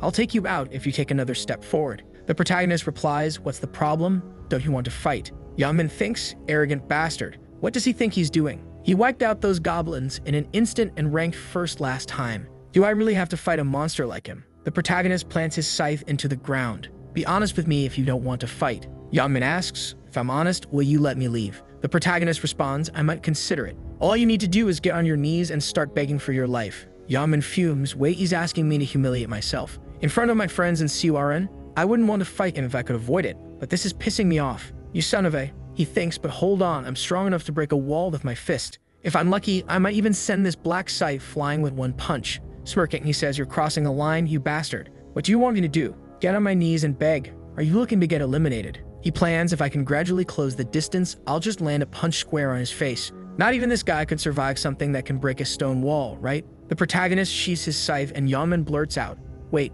what are you doing? The protagonist replies, wouldn't it be unfair for you to come empty-handed while I use weapons? Winning that easily would be kind of boring. Yangmin snaps, you're being ridiculous. But before he can finish, the protagonist vanishes and reappears in front of him. You fool. You put your weapon away and expose your face. Yangmin throws a punch at the protagonist, but he quickly sidesteps and counters with a kick to Yangmin's stomach, sending him flying. Yachtman crashes to the ground, beaten and groaning. The protagonist smirks. Stop swearing. My ears might rot if you keep that up. He lands a heavy punch on Yachtman's mouth, grabs him by the collar, and rains down more blows on his face. Yachtman thinks this isn't just a punch, it's like being beaten with a hammer. This bastard is as strong as I am, but he doesn't seem to have his strength ruined like mine. How is he this strong? Dizzy and battered, Yachtman's friends try to intervene. Yachtman shoot him. One of them draws an arrow and Sue Aaron watches in fear. The protagonist calmly steps aside, closes the distance, and now face-to-face addresses the attacker. Oh, I think you got lucky and managed to find a bow while hunting, right? It's a shame you've ended up meeting me. The scythe is already out, it swings, and the arm goes flying kid. The guy is already on the ground, writhing in pain, and the other two are panicking. Do you think you can escape after messing with us? You're done for. Die, you bastard. The protagonist just gives him a look. Death emblem, he pulls out the scythe, swings, and wow, so cruel, he cuts the warrior right at the shins. Man, that scythe slices through like butter. He's already stiff on the ground, and his friend is his leg. Dude, the protagonist says, you attacked me with a weapon, didn't you? So you'll have to pay the price. And then man, the protagonist seems to have a thing for chopping people into pieces, and now everyone's ending up amputated. They're going to have to set up a disabled zone. Well, as expected from the death emblem, this buff with double damage can cut through even armor in a single blow. The guys are all on the ground, amputated. You might feel bad for you. And then he's just standing there, too easy. But I can't end things like this. I have to leave them so terrified that they'll never dare crawl in my direction again. The guys are lying on the ground and the protagonist makes several cuts on them and they're all, I feel like I'm being killed. Please forgive me. Then he says, stop complaining. You're not going to die from just this. And then while these guys here, it looks like they're done for. The next one is, he glances to the side. You know it's useless to keep hiding, right? There are no exceptions here. Man, here he comes again with that vibe, chopping down another one. Damn dude. The poor guy is agonizing there. Then he says, stop being such a crybaby. This isn't even that painful. And remembering, right? This is the guy who used to intimidate him. So dude, you're screwed. Compared to the pain you caused me, this is nothing. Take another cut, and another. Sue Aaron and the guy are, oh my god, this guy damn. To think he'd be able to keep cutting arms and legs and torturing even the ones who don't even want to fight anymore. The bodyguard is another psycho over there. This might seem cruel to some people, but this lack of restraint is so cool. This black scythe, he definitely rivals even the president. The protagonist, after the beating session, says, so, are you guys calm now? Yes, thanks to you. Well, you won't have to worry about them attacking you again. As you can see, it won't even be able to walk. So you better go vote. The two thank him. Thank you so much, Black Scythe. And she asks, won't they end up being killed at this rate? And he says, so what if they're killed? They're not even on the level of animals. Right. The protagonist stares at her. Well, it looks like she's still too soft. Why does she care about the lives of these bastards? Does she think she's some kind of saint? Maybe she's trying to keep up her celebrity image. The bodyguard says, Black Scythe, can I ask you something? I hope you don't mind. Then he says, what is it? Why didn't you kill them? It wouldn't be a problem in this world even if you did. Youngman is in shock, seeing how the situation could get worse for them. The protagonist says, is there a reason I didn't kill him? Thinking, this guy is acting exactly like the right-hand man of the heavenly demon. And he says, it's simple. I don't gain any benefit from killing them. No benefit, but even so, leaving things behind like this, they might come back and cause trouble in the future. The protagonist gives him a look and says, trouble. Do you really think these guys can cause me any trouble? Besides, it's not good to decrease the population, since the number of participants who can finish the round ends up dropping as well. The guy says he's really got a point. If the number of participants decreases, the number of people saved also drops. He's already thinking about these details. His understanding of this game is way above everyone else. This guy is truly impressive. And then he says, got it then. We'll ignore this trash too. The protagonist says, well, now I'm off. The guy says, no, wait, hold on, Black Scythe. If you give me a bank account, I can send you compensation in the real world. Forget about it. And he's already leaving. The guy is, wow, to think he would refuse a reward after saving us? I need to tell the president as soon as I get back. Well, as much as it would be nice to get rid of this guy for now, I'll have to hold back. Since, as Black Scythe said, there's no benefit for me in eliminating him. And then he spits in the guy's face. What's that? That was humiliating. Let's go. Aaron, let's move out, everyone. Already at the voting region, everyone's there. Please, give me all your votes. Vote for me. You know, if you vote for me, I'll do the right things. Man, these guys think this is the presidential election or something. No, instead of voting for someone like him, I'm sure I'll do better. The guys are arguing, everyone's grabbing each other. People saying, don't fight, be careful. Then someone says, you're all too irritated. It has to be someone calm like me. I, you, then another guy says, no, wait a minute, my dad's a congressman. How about that? And everyone keeps arguing, until a strong voice cuts through. Everyone, you only have 2 hours until the voting ends. We shouldn't be wasting our time like this. Let's hurry up and decide this vote. The guy's name is Mid Chocolate Boy. All right then. Bro, how are we going to decide who to vote for? Do you have a suggestion? And he replies, yes. I have a great suggestion. Really? What is it? Everyone falls silent to listen to him. Then he says, these people are diligently following my words. As expected, they're all falling again for my persuasion rune. When I received this rune as my fragment, I was disappointed. What kind of useless thing is this? Persuasion rune increases your chance to persuade a target if they are capable of having a conversation. Then he said, man, there's no way this will work on monsters. They can't even talk. But soon I figured out the right way to use this. He sees the guys who are about to finish off the goblins. Go, man, just one more stab. I got one here too. And he shouts, guys, there's a woman over there in a very dangerous situation. Drop those goblins and run to help her now. The guys, what? Let's go, let's help her first. And just like that, you manage to get past the first 100 goblins. If things go as I'm planning, I'll easily become the representative of this region. Then he tells the group, everyone, first we need to decide the candidates. We should narrow the options down to a maximum of 5 and decide among them. The group, all manipulated, says, that's not a bad idea, makes sense, it's a more organized way. Then he says, all right, let's reduce the options first. If there's anyone you want to recommend, raise your hand and say their name. The chummy guy was about to recommend himself, but the guy says, obviously, you can't recommend yourself. If we do that, we'll end up with the same problem as before. Then the chubby guy's like, damn it, he's right, seems like we're stuck again. And he thinks, it's so easy to persuade these losers. But the group is indecisive. I don't know who I'd recommend, I don't know anyone here, and I don't want anyone to represent me either. And he thinks, now, everyone's quiet. At this rate, only those who stood out will be recommended. A guy in the back raises his hand and says, I recommend Mint Chocolate Boy, that bastard. And he's like, bingo. Then he says, me. And the guy replies, yeah, you'd be a great representative, someone with such logical skills and leadership. And you're handling the situation so well, aren't you folks? And everyone's like, yeah, he is. He thinks, another sucker for my list. Thanks for thinking of me for such consideration. If there's any other name. Then another guy stands up, I'd like to recommend Black Scythe. And he says, makes sense. Of course, someone would recommend the guy who came in first in the last round. Another guy raises his hand. Then I want to recommend the guy who came in second. Life is a documentary. I'll recommend the third, Right Hand of the Black Dragon. All right, then with that, we already have 4 candidates. We just need one more. Is there anyone else you want to recommend? All right, then, since there isn't, let's say we have 4 candidates. Before we vote for these people, does anyone want to say anything? Thinking to himself, convincing this bunch of losers will be really easy. When I become the representative of this region, I'll. Another guy nearby interrupts, stop talking all that nonsense. Then he goes, huh. Looks to the side, and there he is, Life is a Documentary, the guy ranked number 2. And he says, I can't listen to the garbage you're spouting anymore. The guy's like, what do you mean? What are you saying? Then he replies, oh, Mint Chocolate Kid, you must think this world is pretty easy, huh? People just do what you say with a few words, right? Now he's there thinking, what does he mean? Could he know about my ability? No, he must be talking for another reason. Rank number 2 steps up, go to hell. Who do you think you are to decide who represents the region, you damn provocateur? Then the guy responds, oh, you're already crossing the line. There's a saying that the words a person uses are their face and personality. Do you really need to be so hostile? Mint Chocolate thinks, perfect, this will probably work. But the guy snaps, oh, you bastard, are you really trying to teach me a lesson? You want to get eliminated, don't you? Then he's like, what? How is my ability not working on him? Wait, there's no way. He looks around at everyone. Oh, you bunch of bastards, you better not vote for anyone, got it? Vote for me, or I'll destroy you all. Mint Chocolate's there. This guy is seriously clumsy. Do you really think people are going to obey you talking like that? Stop embarrassing yourself and disappear. He hears that, stays silent for a second, then gets grabbed by the neck. Stay one more thing, my friend. Not writhing on the ground, he says. I told you, didn't I? I'd eliminate you if you mess with me. The poor guy drops dead, and then he declares, if you don't vote for me, you'll end up like this guy here. Everyone is terrified and in shock.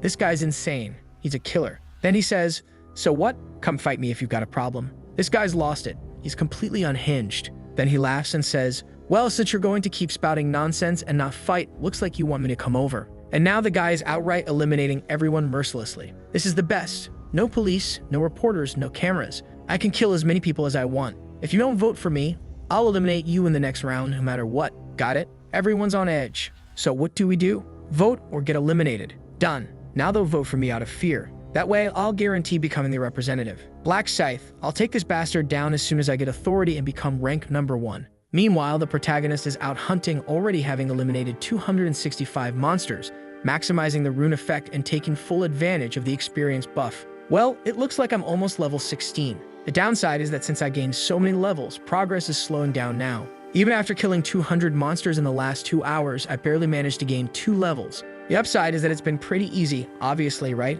I've got the Reaper's Rune and the Assassin's Rune. Well, I think it's about time. Voting time is up. The voting period has ended, summoning all players in the starting region. The protagonist and everyone who was in the forest are teleported and see a bunch of people lying on the ground. What happened here? Seo Iron says, "Don't tell me that guy eliminated everyone." The protagonist, well, looks like Cho Jong-sik took the lead again this time.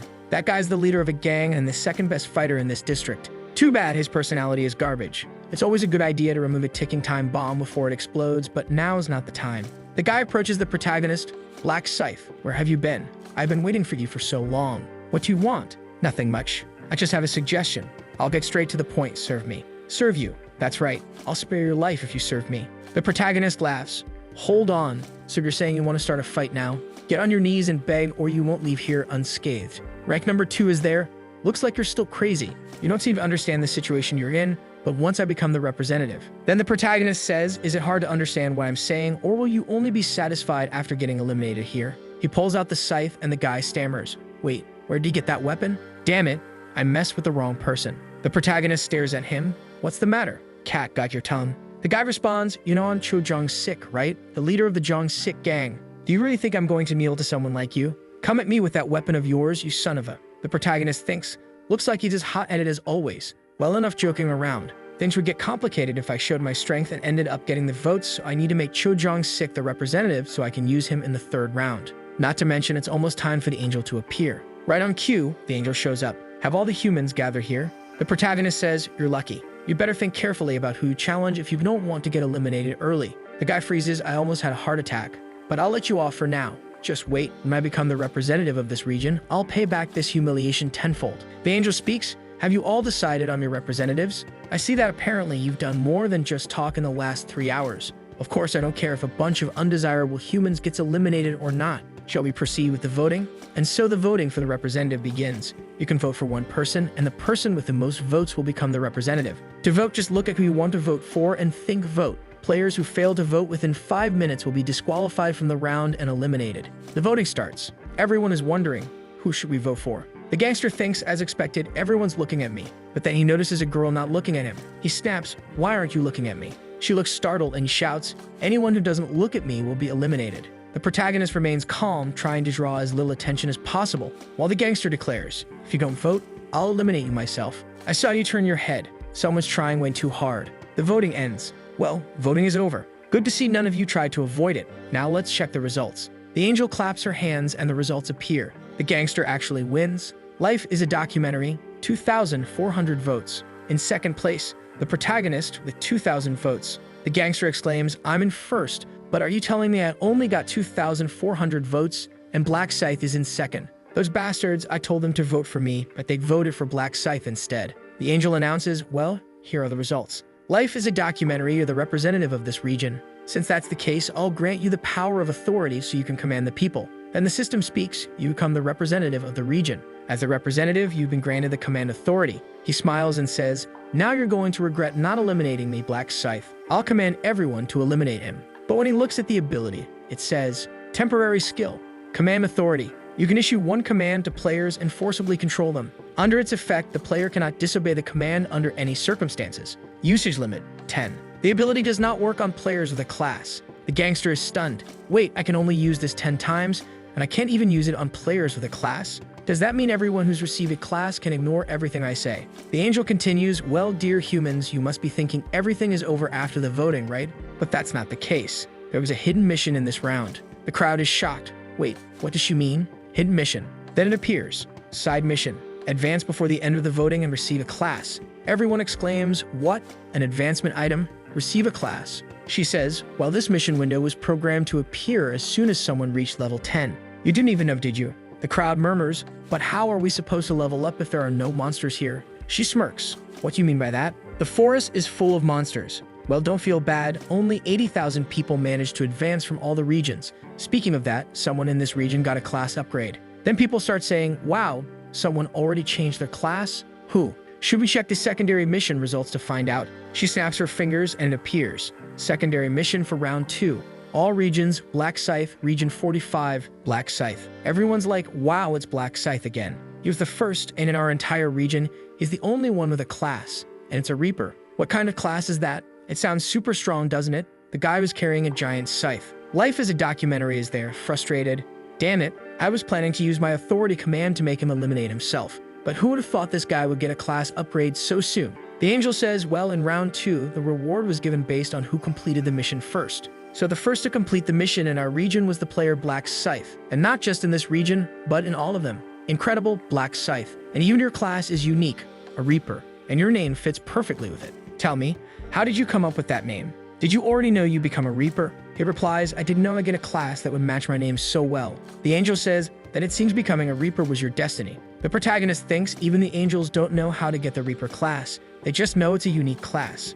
The angel adds, it's destiny, isn't it? How interesting to think that someone in this region would change classes and also be the only one unaffected by authority commands. People are curious, you won't be affected? What do you mean, Miss Angel? Well, since I mentioned it, I'll explain everything. How about that? Authority commands don't work on humans with a class. That means Black Scythe can do whatever he wants. Plus, he only has 10 authority commands. Just because you're the representative doesn't mean you have unlimited power. The crowd reacts, oh, he only has 10 commands. That's how it is. The subject is furious. Damn Angel, why are you telling him that? The angel continues, now we need to give Black Scythe a reward since he changed classes so quickly. She snaps her fingers and it appears. You are the first to complete the mission in this region and all regions. You receive a low-rank armor and a special chest. Please select one of the rare armors. You can choose metal armor, hunter armor, or mage armor. Obviously, there's no need to think about it. The first option is too heavy, and the third has no defense. So if he takes the hunter outfit, the special chest, just like last time, offers a choice of a 3x buff,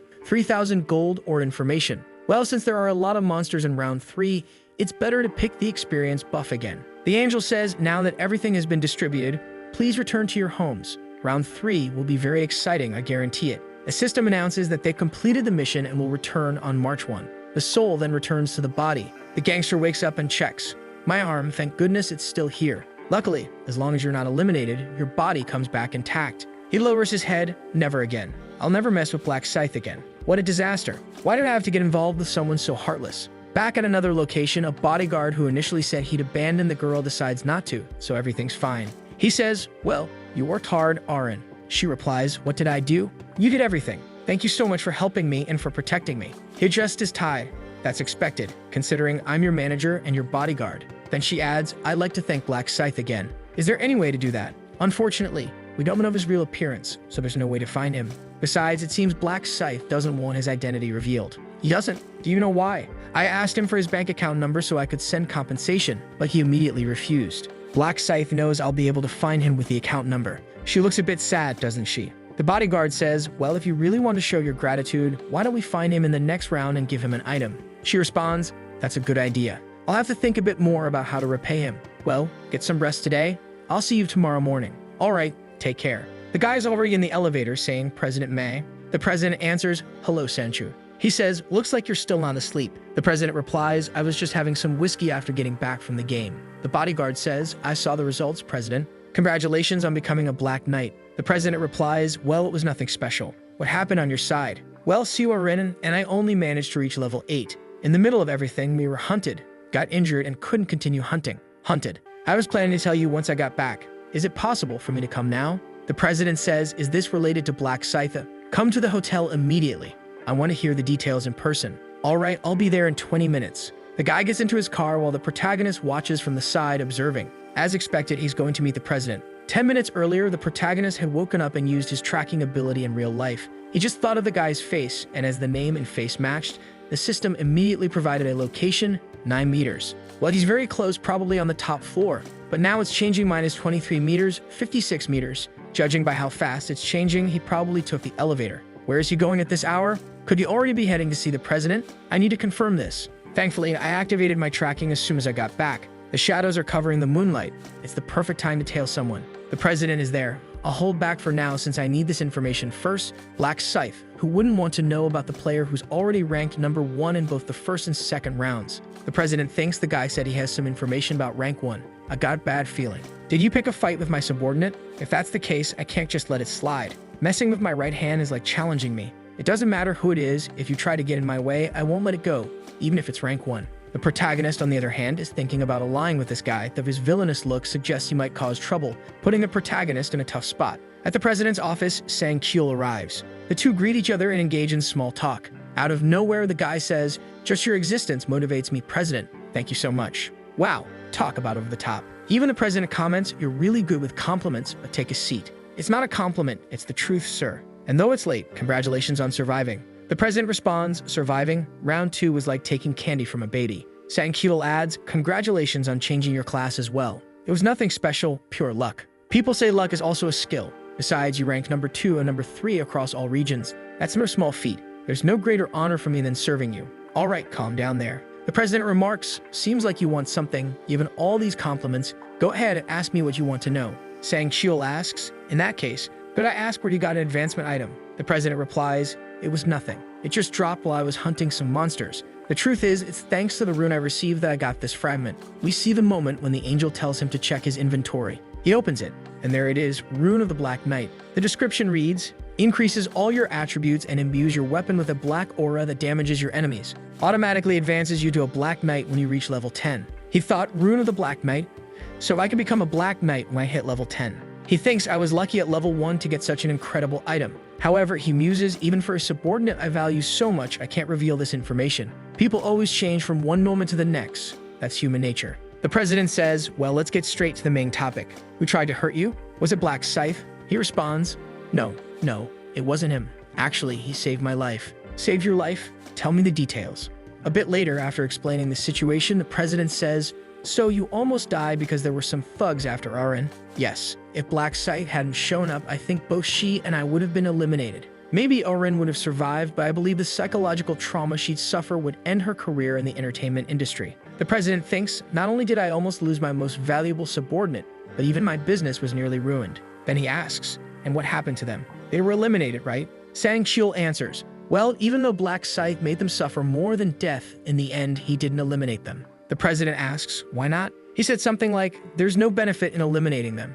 Reducing the total population also decreases the number of survivors." The president reflects, "Well, if he's not wrong, but who knows what they'll try in the future. Still, thanks to Black Scythe, my subordinate and my asset are intact. Looks like I have him one." Then he says, "I need to compensate him." Sang-kyul replies, "I mentioned compensation to him, but he said it wasn't necessary and left immediately." "What do you mean he refused compensation? Is he afraid his identity might be revealed? Seems like a very cautious man." "Well, if you see him in the next round, deliver my message. Tell him I'm extremely grateful for saving both of you." "All right, I'll tell them, President. And also keep an eye out for any way we can help. You know I'm not the type of person who likes to owe anyone." "Of course, sir, as you wish. I forgot to ask something important. Those thugs, what were their nicknames?" Seems like the president is planning to hunt them down. Outside, the protagonist sits in a tree thinking, what a loyal dog.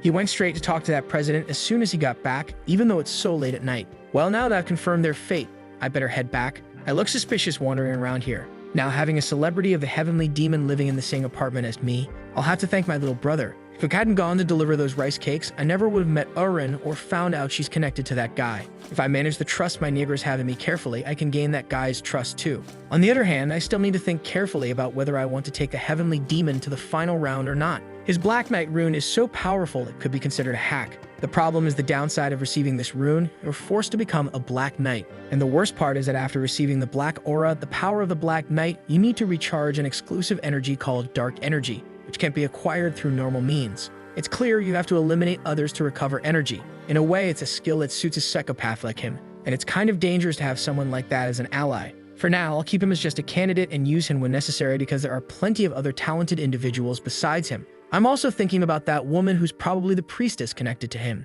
Well, as soon as the sun rises, I'll start working on this. At KS24, where the protagonist bought lottery tickets, a man is thinking, what do I do? Monthly revenue is going to drop by half at this rate. A girl opens the door and says, Dad. He responds, Oh, hi, Julie. What's got you so down? It's just, the lottery tickets have been completely suspended. Just like that, out of nowhere. The government's response kind of makes sense. It seems it's because of the players. They don't know what abilities they have, so it's dangerous. Then she adds, Do you remember the news about a guy winning first place 4 times in a row? And the secret, I saw it in my dreams. Okay, who could it have been? The father says, Well, things were already tight because of rent and work expenses. What am I going to do? Don't worry, Dad, I'll graduate soon and help you out, okay? Would it be a good idea if I got a part-time job to help with the household bills? The father replies, Julie, don't worry about money. I'll handle that. You focus on your studies. You have good grades, don't you? Aren't you going to school? Your dream is to become a doctor. Dad, I gave up on that dream. School doesn't matter in this situation anymore. He says, You're right, money doesn't even matter anymore. If things go wrong, you could be eliminated in the next round. I feel lost lately. Sorry, Julie. She responds, Dad, you don't need to apologize. It's not your fault. It's okay, I promise. I survived round 2 and even received a class. The father is surprised. A class? Yeah, hold on a second, she says, and then casts a healing spell, channeling a power over him. What is this? He asks. She explains it's a skill called buff. I got it from my class. It slightly increases all your attributes and seems to have a revitalizing effect on normal people. Wow, that's an incredible skill. My body feels full of energy. She smiles and says, I can use it on you anytime, so cheer up, Dad. All right, I'll feel better. Just then, a customer enters the store, and when he looks, he freezes. Who is that? Julie asks, do you know him, Dad? That's the lottery psychopath, the guy who won first place by hitting the same number 100 times. The protagonist enters. Hey, how's it going, sir? Do you remember me by any chance? I bought 100,000 won worth of lottery tickets. I remember you. But why are you here? First, I wanted to apologize to you. Apologize? Out of nowhere? Why? I saw the news because I won first place consecutively. Lottery ticket sales were discontinued. I came here to apologize for unintentionally causing so much trouble for your store. The shopkeeper replies, don't worry about it. It's not your fault. It's not like we're going to starve just because we can't sell tickets. The protagonist responds, even so, I feel bad for affecting you with this situation. That's why I'd like to offer some compensation, even if it's a small amount. The shopkeeper looks, what's this? 10 million won? Both father and daughter exclaim, wait, hold on, you don't need to do this. Take it back. The protagonist says, please keep it. I'm sure I caused you trouble. He turns and leaves. The father says, oh, customer. My goodness, how can I accept so much money? Julie says, Dad, give it to me. I'll go return it to him. The father agrees, all right, go return it to him then. The protagonist walks ahead and she chases after him. Excuse me, wait a second. He turns around and she says, Riemann, is that you? He responds, and who are you? You don't know? It's me and Julie. We're in the same class. The protagonist says, same class? What do you mean? You don't even remember someone from the same class as you. Sorry, I'm not very good at remembering faces. Of course, it's a lie. Minju Lee knows she's from his class and that she's the daughter of the shop owner. He also already knew she would receive the buffer class. When he first discovered that a girl from his class received such a strong class, he was impressed that fate and coincidence could align like this. The reason he went to the shop, pretended not to remember her, and everything else was to bring her to his side. She says, so, can we go somewhere to talk? He replies, all right, let's do that. The two sit on a park bench and she hands him the money. Here, take it back. He responds, but isn't that the money I gave you? We can't accept so much money. Take it back. The protagonist thinks 10 million won really is an absurd amount, but I gave it to them knowing they wouldn't accept it. No matter how tough her circumstances are, she's the kind of person who doesn't like to owe anything to others. She insists, take it already. My arm is hurting. He says, I won't take it. What? I told the shop owner earlier that I only gave that money because I felt bad for causing so much trouble. It's the least I can do for my conscience. She says, but this is too much. But you know, no matter how much it is, I really want you to keep it. Otherwise, I'll feel bad every time I think about this situation. Then she adds, but this is such a huge burden. I can't accept it. The protagonist thinks that's exactly why I'm giving it to you. He says, look, tell the shop owner too. This isn't a lot of money for me, so you can keep it without feeling like it's a burden. She retorts, oh, why are you always so annoying? Why do you? The protagonist interrupts, well, we're done talking, right? I'm leaving. She quickly responds, no, wait. 10 million is way too much.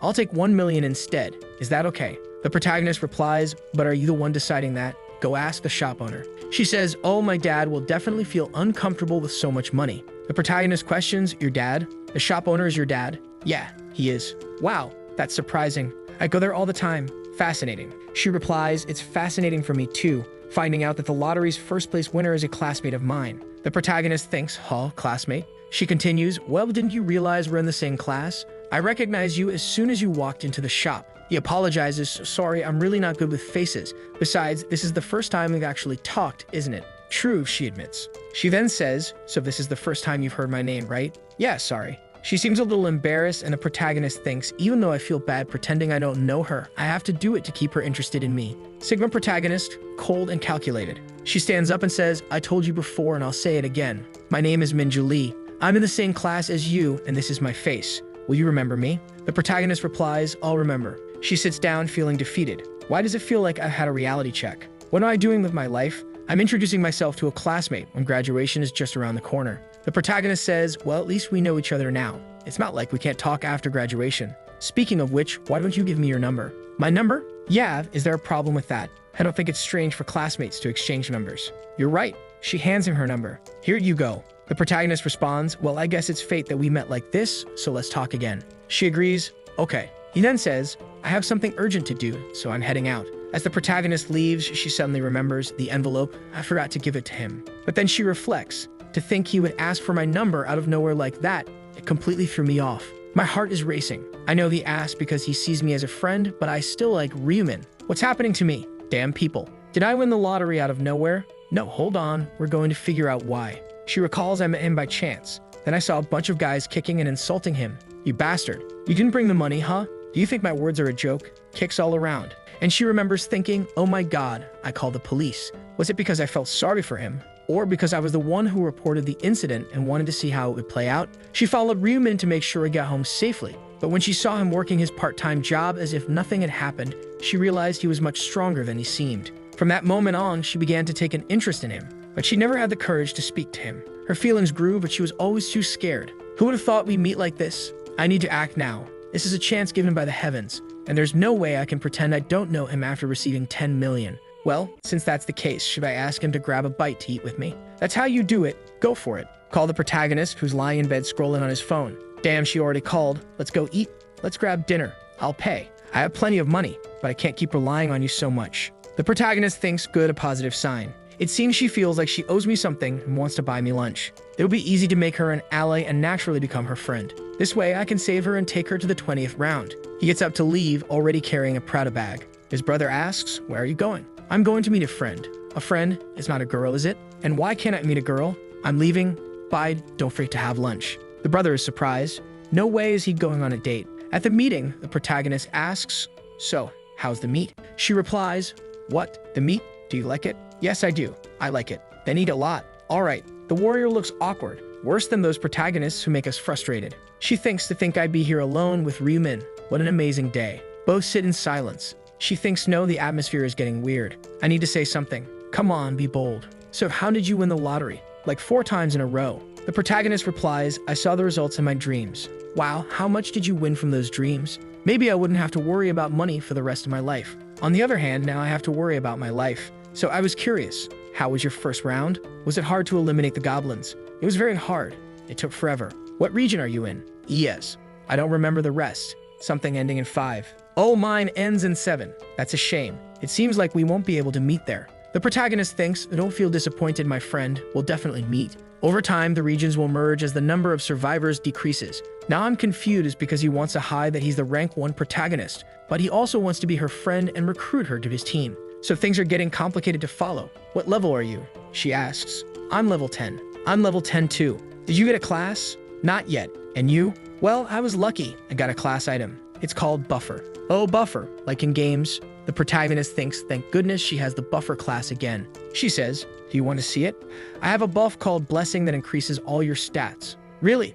Let me see. She casts the buff on him and he marvels. Wow, this thing is amazing. It increases all stats by 50% for 3 hours. Yeah, I need to take her to the 20th round. The protagonist says, as expected of a unique class, the effects are excellent. He comments, wow, that's incredible. The protagonist knows that when she maxes out the skill, the effect will double, reaching 100%. But that's something for when she levels it up completely. Still, he's glad she used the buff on him. I was looking for her because of this. The reward I got for being the first to change classes was a random gold backpack. As the name suggests, it gives you a random amount of money, but it's influenced by the luck stat. So the higher your luck, the more gold you get. He says, wow, this is great. Thanks, Shali. She replies, just let me know if you want a buff. It's really easy for me to use. All right, but didn't you say you had something you wanted to tell me? Oh, right. I should have mentioned this earlier. So thank you for the 10 million, and my dad asked me to thank you too. Rest assured, we'll pay you back. The protagonist says, that's what you wanted to say? I already told you, don't worry about the money. Well, if you don't want the money, maybe something else. I got it. She takes something out of her inventory. The protagonist thinks, what's that? She explains, I got this while hunting. If you won't accept money, at least take this. I'm being sincere, so don't even think about rejecting it. In the next scene, they're saying their goodbyes. She says, this was really nice. The protagonist replies, for sure. Be careful in the next round. Bye-bye. The protagonist heads to a square, opens his inventory, and sees the item she gave him, a low-grade purple magic crystal. He thinks, wow, to think I'd get this from her. Unfortunately, I can't fully understand what this item does yet. I'll only know at level 20 when the combination feature unlocks. You can combine the crystal with your weapon to add some effects. There are 7 crystals, red for damage, orange for strength, yellow for luck, green for dexterity, blue for intelligence, and dark blue to reduce the damage you take.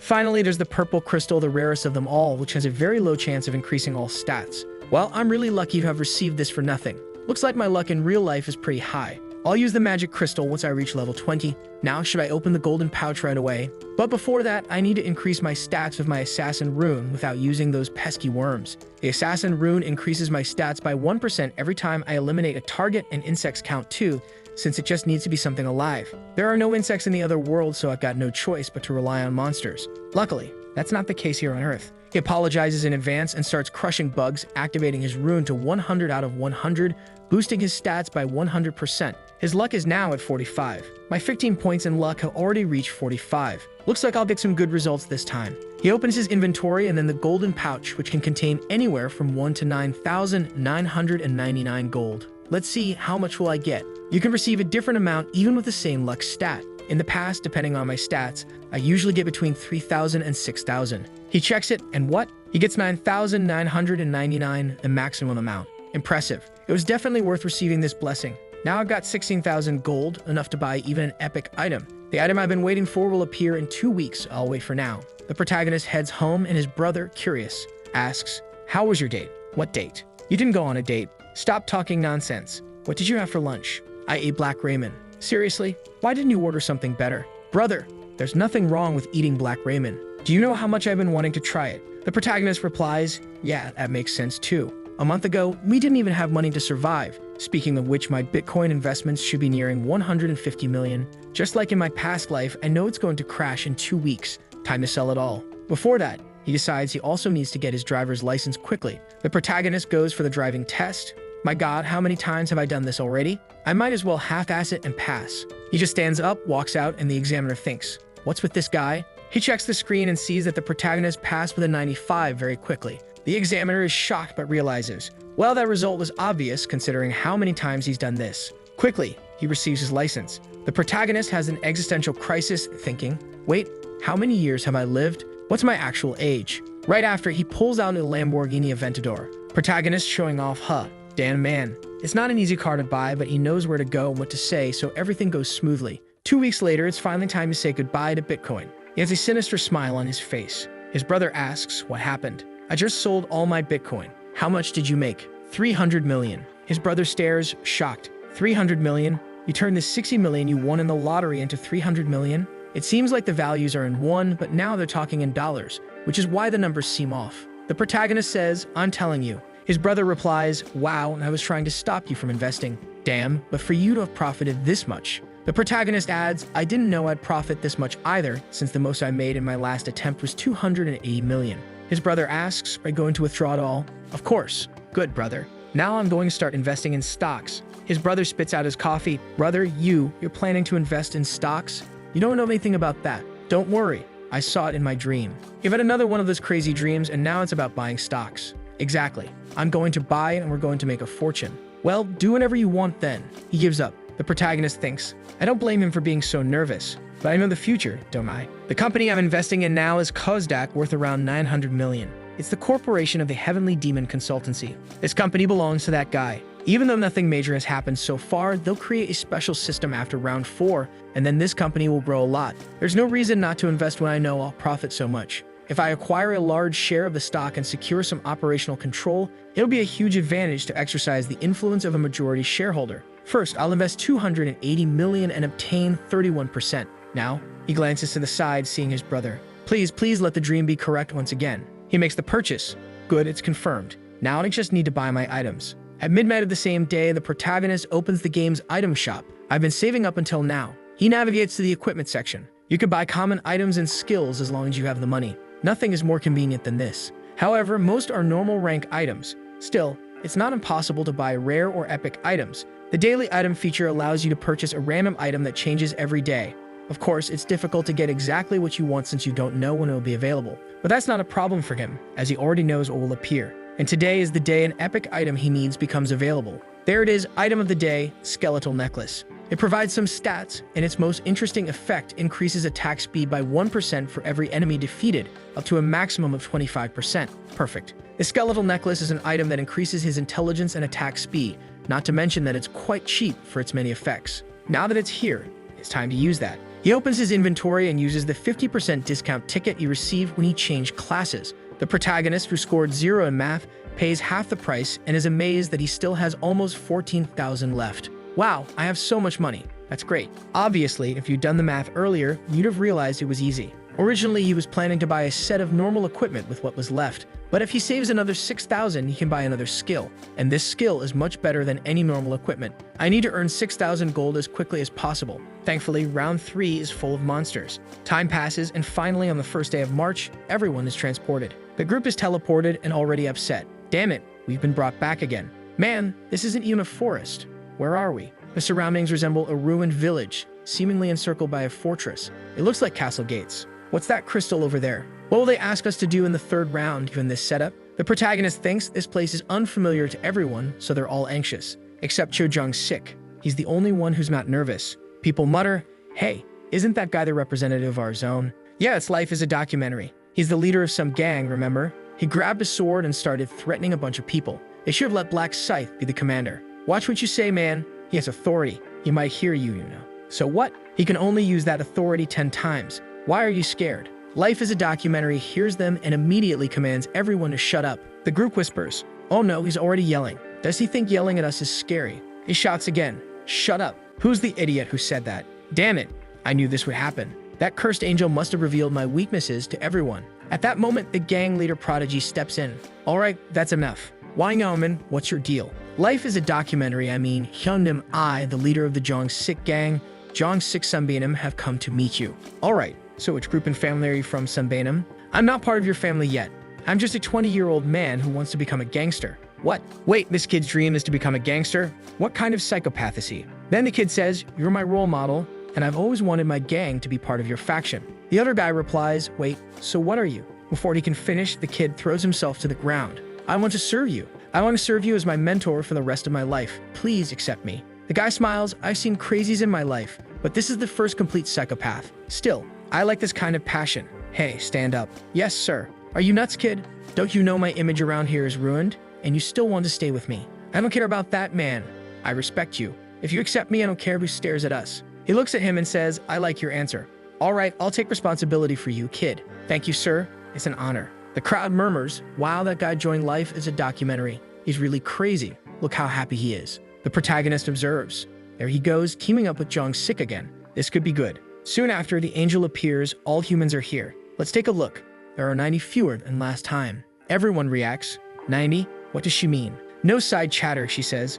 Let's get started. Round 3, main mission. Protect the relic for 3 hours. Across the entire game, out of 856 million players, only 214 million can survive. In this zone, only 1/4 can survive. The crowd is shocked. What? We have fewer people. How did this happen? She responds, "It's not like humans so young could have been eliminated due to age, right? Seems like you were fighting in reality. What humans do isn't my concern." Someone notices something odd. Wait a second. The players check the survival limit for the round and see. What? Only 1,200? Hey, that's a quarter of everyone. Angel, is there some mistake? She starts laughing. A mistake. Too bad, but there's no error. You must be scared because the number of survivors is so small. But did you forget? The rule is clear. Only half survive each round. However, all of you survived the last one. So naturally, only 1/4 will survive this time to balance it out. Someone exclaims, "But this..." She cuts him off. "Hey, don't feel cheated. You just need to work hard to be in the top 25%. Enough explanation, let's talk about this round. Monsters will appear from 4 gates every 30 minutes. Their target is the relic in the village center. There will be 5 waves of monsters and you need to combine your powers to protect the relic. If you successfully protect the relic for 3 hours, you'll receive additional rewards. But if you fail, you'll face a severe penalty. Regardless of whether you survive or not, your rank will be based on how many monsters you eliminate. Due to the defensive nature of this round, there will be many more monsters, but they're 3 times weaker, so it won't be too hard. Of course, the experience and gold you earn are also reduced. Life is a documentary thinks, so all I have to do here is kill a bunch of monsters. I still have my authority, so this will be easy. The angel continues. Oh, I almost forgot to mention. The representative of this zone is Life is a documentary, right? He can use the authority position during this round. But you're all probably curious. What happens if the representative of this zone gets eliminated? If he's naturally eliminated or killed by monsters, the position will become vacant. However, if he's assassinated by another player, the killer will automatically become the new representative and receive 10 uses of the authority position. That's all. Monsters will arrive in 10 minutes. I hope you all work well together and survive these 3 hours. But I don't think you'll collaborate, will you? She vanishes. Life is a documentary stands there stunned. What the hell? That's so unfair. He turns around and sees others already drawing their knives to attack him. You bastards, come on. I'll chop the head off the first one who comes at me. Someone says, you're being way too aggressive for a guy with only 10 authority uses. If we eliminate him, we'll become the representative, right? Ma'am, I should be the representative. Everyone suddenly looks behind them. There he is. The kid enters in his signature style. Black Scythe, what do you want? Don't be scared, I just came to talk. I'm not scared, speak already. If you think I'll be afraid of your threats. The protagonist interrupts, I have an offer. It seems like you're in a tough spot, right? I'll protect you. What? I'll stay by your side and protect you if any players attack you. Everyone reacts, what? Black Scythe is going to protect Life is a documentary? Does this mean we have to fight Black Scythe too? No man, this isn't a good idea. Life is a documentary is deep in thought. Look at everyone's reactions. If I accept this guy's offer, I'll probably survive, but deals always come with a price. What do you want in return for protecting me? Nothing much, just that you follow all my orders. That's the only condition. What? This bastard. He tried to phrase it differently, but what he's really saying is become my subordinate. Why are you making me this offer? I can't tell you. And these orders? What kind of orders are you talking about? I can't tell you that either. You just have to follow my commands. Follow him completely. Worthless. Does he think I'm going to listen to him? But if I reject this offer, will he attack me with that scythe? Decide. Everyone else is waiting for your answer too. I'd reject your offer. I knew he'd do this. There's no way this guy would let go of his pride. The group is shocked. He rejected the offer? He could have been hunting peacefully if Black Scythe protected him, right? This guy's pride must be too wounded to follow someone else's orders. Looks like his pride will matter more than his life in the end. He probably thinks we won't do anything, huh? The protagonist thinks everything is unfolding just like in my last life. Now I need to draw a firm line. Understood. Since that's your decision, there's nothing more I can do. From now on, I don't care what happens to you. Whether you're eliminated or survive, it's none of my concern. The group reacts. Did you hear that? Black Scythe said he doesn't care anymore. So does that mean we can attack this gangster? Let's go, guys. Life is a documentary stares back. Damn it. Should I have accepted that offer? Suddenly, an announcement rings out. The first wave will now begin. Prepare for the monster invasion and protect the relic. In 30 minutes, regardless of the state of the first wave, the second wave will attack. The group scrambles. All right, everyone. Let's protect the relic. Time until the end of the round, 2 hours, 59 minutes. Life is a documentary mutters, damn it, I can't fight alongside these guys who are targeting me. This is an individual mission. I just need to focus on mine. He looks around, but where's that bastard going? He notices the protagonist heading toward the entrance.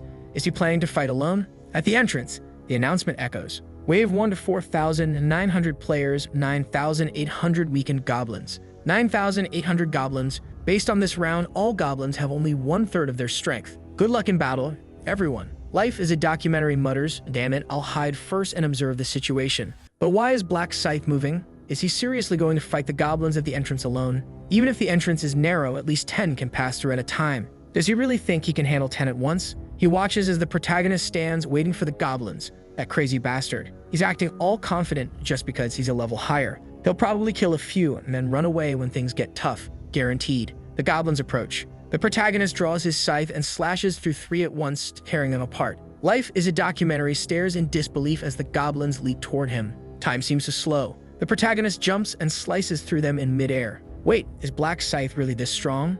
I don't think even if I reach level 16, I'll be like that. I can't just stand here. I need to hurry and start getting stronger too. The majority of players are occupied fighting the goblins. In the distance, someone shouts, block that side. The west gate is being overrun. Stop them. Let's go. Life is a documentary thinks I need to head down quickly. This is my chance to kill some goblins too. Come here, you experienced bastard, he mutters, cutting down one goblin and then another. Thanks to my detection room, I can easily predict how they'll act. Suddenly, an arrow flies by. What? An arrow? From where? I didn't see any goblin with a bow. Who was that bastard? Damn it, I didn't see who it was. If I catch him, he's getting stabbed right in the ribs. Got him, guys, I got him. He pulls out his spear and strikes the guy in the chest, stabbing him all over. I'll eliminate you. He spots another guy holding a bow staring at him. Must have been that bastard. Pulling out his spear, he strikes him square in the head too. Damn it to think I have to worry more about players than monsters. If I hadn't become the representative of this crap, I'd give this position to someone else. Maybe I should have accepted Black Scythe's offer.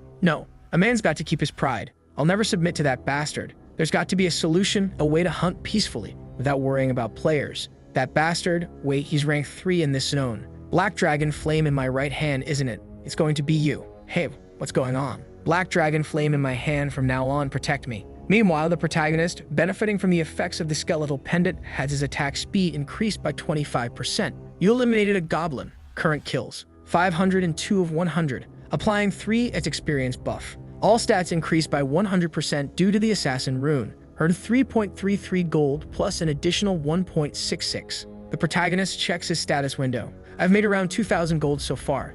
At this rate, I can easily reach 20,000 by the second wave. No, I need to earn even more this round to buy 2 general abilities. If I could, I'd even get the Inner Thoughts rune ahead of time. Another goblin appears. The protagonist stares it down and slashes across its chest. The goblins start retreating. Hey, you're not coming. Fine, you're not coming, I am. He charges forward, cutting and slashing, taking them down. Meanwhile, near the relic, someone asks, "What's that sound? Did something happen?" The goblins start disappearing. You successfully defended the first wave. Survivors: 3,933. Eliminated: 967. Each survivor receives 500 gold as a reward. We survived, but 967 are already eliminated. Even weakened goblins aren't to be underestimated. But where is he? Found him. Chojong's sick, he's still alive. It's going to be tough for him to make it through the next round. Jongsik is muttering, "Damn bastards.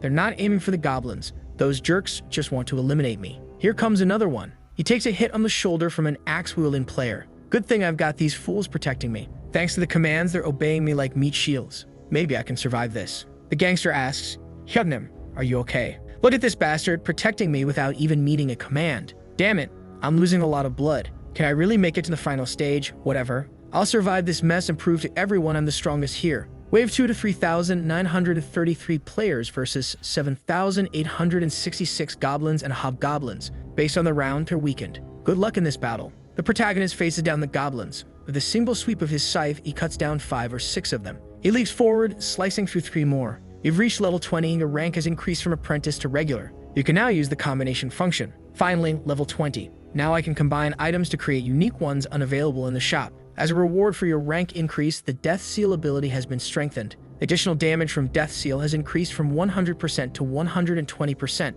Additionally, you've received the Reaper's exclusive ability, Night of Death effect. Harnessing the surrounding darkness, you create an artificial night around you with a range of 500 meters. Your next ability will be unlocked at level 40. 120% damage thanks to Death Seal, and now a new ability too. The best thing about Night of Death is that it works perfectly with the Reaper rune, which boosts my attack speed by 50% at night. A swarm of goblins armed with weapons approaches. Come on, I just learned a new ability. He activates Night of Death, plunging the area into darkness. The goblins, confused, flail around. The protagonist moves swiftly, slashing here and there. The goblins are lost, looking around helplessly. One after another, they fall. Total carnage. You survived Wave 2.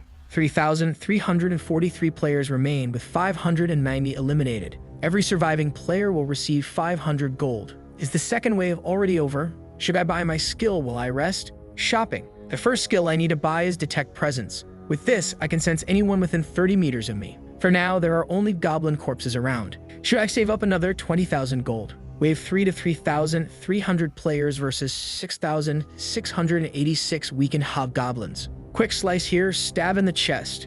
You successfully survived Wave 3. Wave 4 to 3,001 players versus 6,002 hobgoblins and gnolls. The future gangster stabbing left and right while others surround life is a documentary. You survived Wave 4. Just one more wave, just one more hour. If I can endure this just 1 hour, I'll make it.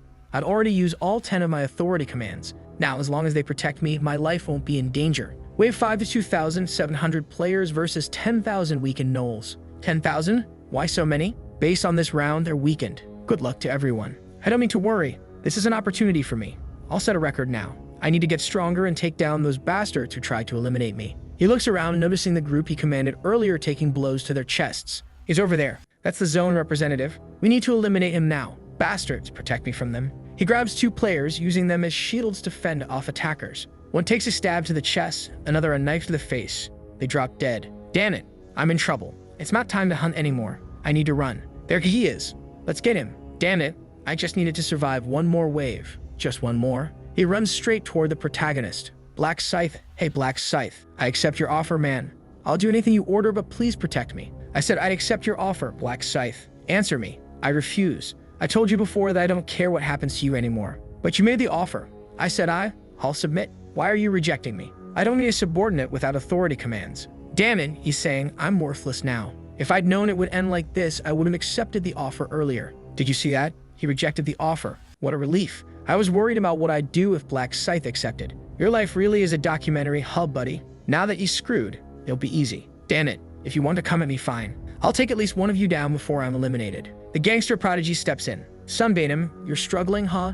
Don't worry, I'll help you out, man. Huang Yangmin, I knew I could count on you. If I survive this, you can be sure I'll. A punch to the mouth sends him to the ground. Sunbainum, relax. Your death won't hurt at all. You bastard. More punches, relentless blows. Damn it. To think that I, Cho Jong-sik, would be betrayed by a bastard like this. And it's over. The zone representative, life as a documentary, has been eliminated. Authority is transferred to the killer. Player Yaomin is now the new representative. That's it. I'm the representative now. I'm the king. You are now the representative and have the authority powers. Now I can mess with Siwa Rin as much as I want. It's going to be great. Relax, Kumnam. I'll use your authorities well. Don't hate me too much. This is what happens to a boss who only runs away. Shameful. Hey, could you guys see how I took this guy out?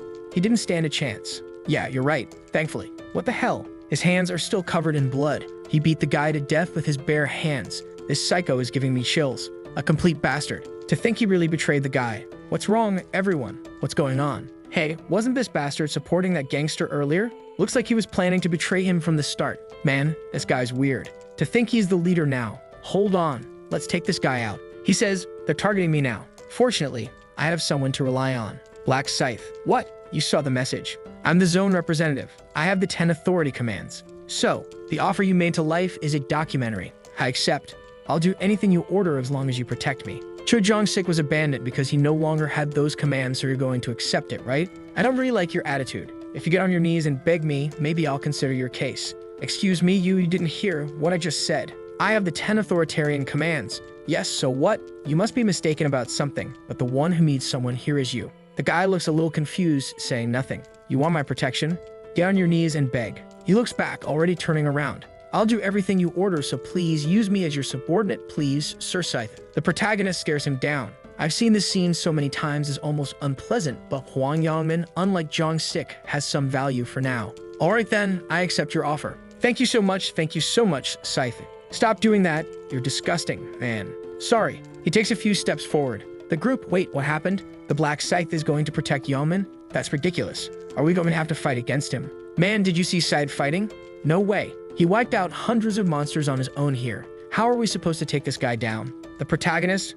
I'll help you decide. You have two choices. Either give up on the zone representative and go back to eliminate the monsters, or be eliminated by my hands. I recommend the first option, but I don't mind the second. Whoever raises any blade in my direction, I won't consider human. The group already lowers their blades, their daggers dropping as well. I'm leaving. Me too. Yanmin, incredible. Everyone fooled with just a few words from Scythe. I was scared when he was an enemy, but being on his side feels pretty good. The protagonist, things will soon come to an end. We can calmly beat the fifth wave at this pace, but it would be a shame to end things like this. Huang Yangmin. Yes, Black Scythe. As promised, you'll do what I tell you. What is it? Just tell me, and I'll do it. Use the 10 commands of the position of authority to break the relic. What? The relic? But wait, if the relic breaks. He remembers the angel. If you don't protect the relic, it'll receive a severe punishment. So why? Wait, if I use my 10 commands, I won't have any left to make Siu-Ren my slave? Scythe, can I ask why? Shut up and do it already. Can I use 9 instead of 10? I won't repeat myself. If you don't want to be eliminated, make your decision now. Alright, I'll do it then. I'll choose the 10 people on whom you'll use the authority. Sim Sang Ju, Small Pepper, Don't Touch Me. Spring, Summer, Winter, command the 10 names I just mentioned to break the relic. Excuse me? Wait, that includes all my friends. What's the purpose of this? The guys exchange glances. Hey man, guys, I'm sorry, but it's a command from Black Scythe, so you have to understand. And it starts. Don't touch me, Sim Sang Yun, Small Pepper. The command is passed to all 10. Break the relic. The system alerts, the relic is under attack. The guys, what? When they look, the 10 maniacs are already destroying the relic. Hey, why are you doing this? Stop it. We'll get penalized, man. Don't break it. Everyone's already smashing it, the group cutting away. It's done. The relic was destroyed. You failed the main mission. In 30 minutes, the Divine Punishment Agent will be summoned. The group Punishment Agent, who is that? Survive the Punishment Agent for the time limit. The round won't end until the agent disappears. Whoa, man. It must be some kind of boss. Secret Secondary Mission. Round 3. Survive the Divine Agent for 30 minutes. Reward, 3,000 gold. The group, wait, at least the reward is 3,000 gold, man. Man, I told you we've earned only 2,000 so far for protecting the relic. This will be worth it. Yeah, it's actually profitable. That's right, man. A reward bigger than the 5th wave itself. That's why I made Yongman break the relic. But I didn't break it myself because the players who attacked the relic have been identified. The 10 players who attacked will receive a penalty. 50% of their stats will be permanently reduced. The guy, wait, how are we getting this penalty? We were just following commands. This is absurd. Yongman, you scum. Sorry, my friends, but who knew there would be this penalty? As the zone representative failed to protect the relic, you will also be penalized. What? All my stats were permanently reduced. He already. How absurd. Oh, the protagonist is watching. Permanent status reduction is directly correlated with survival chances. That's fatal. Well, it's time for me to prepare to face the agent of divine punishment. Shopping time. Let's start buying some items like an assassin's hood and agility boots. Even the worst boots will help me in this situation. Now, combination. Just place an item and combine it with an energy stone. Combination successful. +1 to all stats has been added to your skeletal necklace. I could insert an energy stone into each piece of equipment for all items. Combination successful. +1 damage reduction has been added to your armor. Combination successful. +2 strength. These low-ranking stones won't help much, but it's better than nothing. Wait, is it starting like this? I'm a bit nervous. Hold on, everyone. It's just 30 minutes. We can do this. Let's keep running. It's only half an hour. Everyone will make it through. I'm not so sure. It's not that easy to escape the agent of divine punishment. In my last life, out of 2,700, only 500 survived. Not being eliminated here is already a huge challenge. Originally, the agent of divine punishment is a monster that takes 5 level 40 players to take down. But I plan to receive a nice reward for defeating it now. Because of the title I received from Burial, and here it is, the title. The first assassin of angels. In fact, all stats are doubled when fighting a divine type. And it happens that the agent of divine punishment is a divine type monster. Man, a giant angel descends with absurdly huge wings. Is that the agent? Wait, we just need to run, right? Just dodge the attacks. Won't it be easy? How absurd. I was scared for nothing. The creature raises its staff, takes a step forward, and strikes the ground with the staff, forming a bubble around everyone. The divine agent has cast the restriction field. It has a barrier, and I can't escape. You cannot leave the area unless the caster of this ability deactivates it. Wait, we can't leave, so we're trapped here, right? The attributes of everyone inside the area were reduced by 50%. People are hitting themselves, shouting, "Let us out, help," and the protagonist thinks 300 were trapped. It's a shame, but there's no saving you. The angel strikes the staff on the ground again. It's begun. The protagonist even turns away, not wanting to see. A rain of swords begins falling everywhere, piercing everyone. How absurd. How can we dodge this, man? It's hard to watch. It's impossible to see clearly. This restriction field, after being trapped here, it's almost impossible to dodge all the arrows. But if you think about it differently, as long as you dodge them, it's not a big deal. Now's the time. Everyone is distracted. As always, as long as it's hunting humans, it doesn't pay attention to its back. As soon as this barrier goes down, I'll ambush this guy. People are being eliminated inside, and the barrier begins to fall. Now I don't even have to worry about it turning around because it doesn't have ears. At 5 meters, I just need to apply the death seal. I need to land a perfect strike with this first attack. The divine agent turns, but the most important thing at this moment is that it's already too late, man. Perfectly, right in its eye. The protagonist falls back and starts running.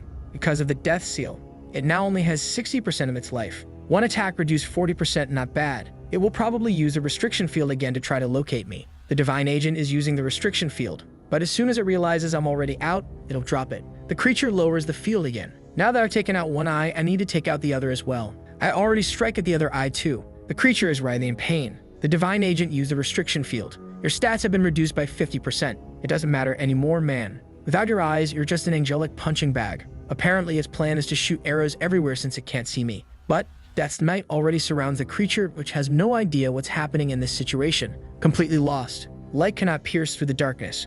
That's how this system was designed. Let's end this now. Right on the wing, one is torn off and it falls. The protagonist loves ripping angel wings, doesn't he? He's already leaping, dodging the attack, and cuts off the other wing too. He loves tearing off wings. The creature is completely wrecked. Only 10% of life remains, and I'm not stopping here. It's time for us to create some distance. Conditions met, the Agent of Divine Punishment activated their passive skill. Final Radiant Glow has been activated. The Divine Agent became invincible. I already knew about this phase when you're down to 10% of life. The creature over there is writhing, unleashing power in all directions. Let's witness your suffering once more. Final Radiant Glow duration, 50 seconds, 30 seconds, 10 seconds, 5-1. The invincible state has been deactivated. The protagonist is already behind it. End of the line, he dashed in and decapitated it. You leveled up 3 times, earned an additional 8,200 gold, and another 4,000 gold. It was confirmed that you are the first player to eliminate the Agent of Divine Punishment. You received the title Opposition to Divine Punishment. Effect: damage taken from divine creatures is reduced by 80%.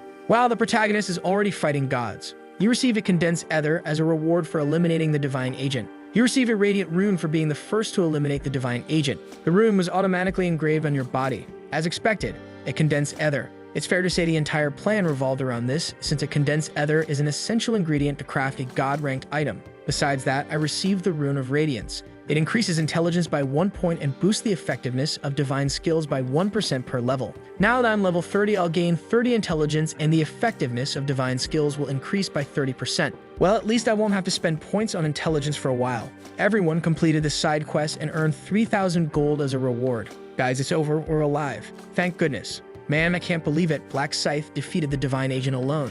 He's a monster. Incredible. The angel. Eliminating the agent of divine punishment alone? You're the first human I'm genuinely interested in. How about an interview in the morning? Black Scythe, how did you come up with these plans to eliminate the agent of punishment? Him thinking, what a pointless question. I eliminated it because I wanted to eliminate it. You need to get rewards if you survived and you still wanted to eliminate it. If I didn't eliminate it, I'd have to watch everyone else get massacred. The group, wow, so we fought to save everyone? Man, I thought he was arrogant, but he has a good side, doesn't he? He's a decent guy, dude. The angel, you did all this just to save your race? Humans are really strange. One moment, they're cutting each other down and killing one another, and the next they're living together, protecting each other. That's pretty hard for me to understand. The protagonist, of course, you wouldn't understand narcissistic angel. Whatever. Humans, congratulations on staying alive, but it's far too early to relax, because whether you survive or not depends entirely on the outcome. Shall we take a look? Black Scythe, 3,600 kills. Worthless Bastards, 982. Celestial Demon, 963. These are the rankings for all zones. Now for this zone, your zone is SK45. Black Scythe is first, Sang Chil is second with 687 kills, and Siu Ren is third. Look the bodyguard, and she took second and third.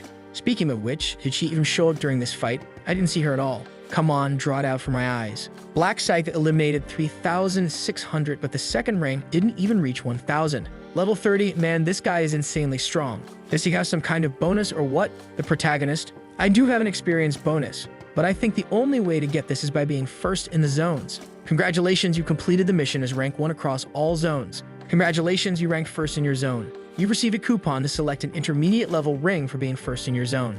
A ring? Please choose one of the intermediate items. There it is, Wind Ring, Magic Ring, or Resistance Ring. It might seem like the worst choice, but this one is the most important. I'm choosing the Resistance Ring. Effect plus 4 luck and plus 35% resistance to abnormal effects. Doesn't matter how strong you are if you get caught in control effects. Besides, resistance to effects can be increased with stats, so it's better to get this as early as possible. Now for the next thing.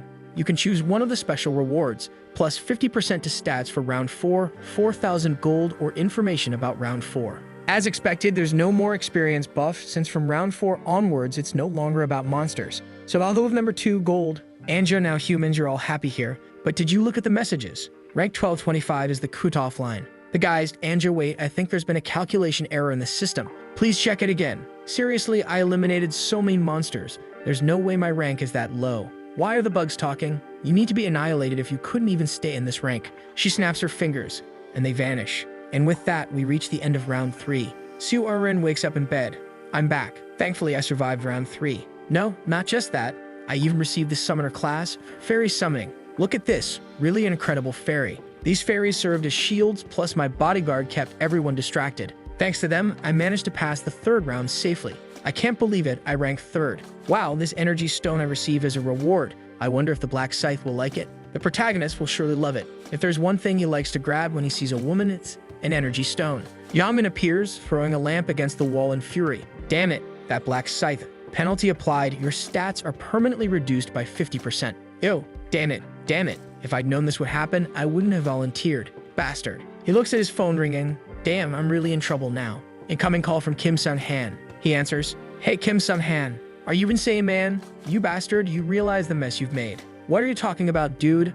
I didn't do anything. Stop playing innocent with me, man. You know everyone's been screwed because of you. How can a leader betray his friends with this power of authority? You call yourself human? Man, I had no choice. I would have been eliminated by the Black Scythe if I hadn't done it. Then you should have been eliminated. What? It would have been better for you to be eliminated than to betray your friends, you bastard. Damn you, it wasn't fair to me either. Didn't you see I also lost my stats for being the representative? So what, man? You took advantage of your friends. None of this would have happened if you weren't so greedy. You're a traitor, bastard. Kim-sung, never call me again, man. In real life or in the other world, I don't know you anymore. If I see you, I'll lose it and beat you to a pulp. The guy hangs up. What did I do that was so wrong? I'm a victim here too. I'll talk to my other friends. We'll deal with this bastard. He starts calling his friends. No one answers. Everyone blocked him. You sons of bitches. Fine. Friends? I don't need any of that. I'll live my life the way I always have, alone. What did he say? That he'll eliminate me if he sees me again? Let's see then, huh? You want a piece of me? Let's see then. I dare you to cross me. I'll take you out. The next day at the Imperial Hotel. Come in, Department Chief. You survived again, huh?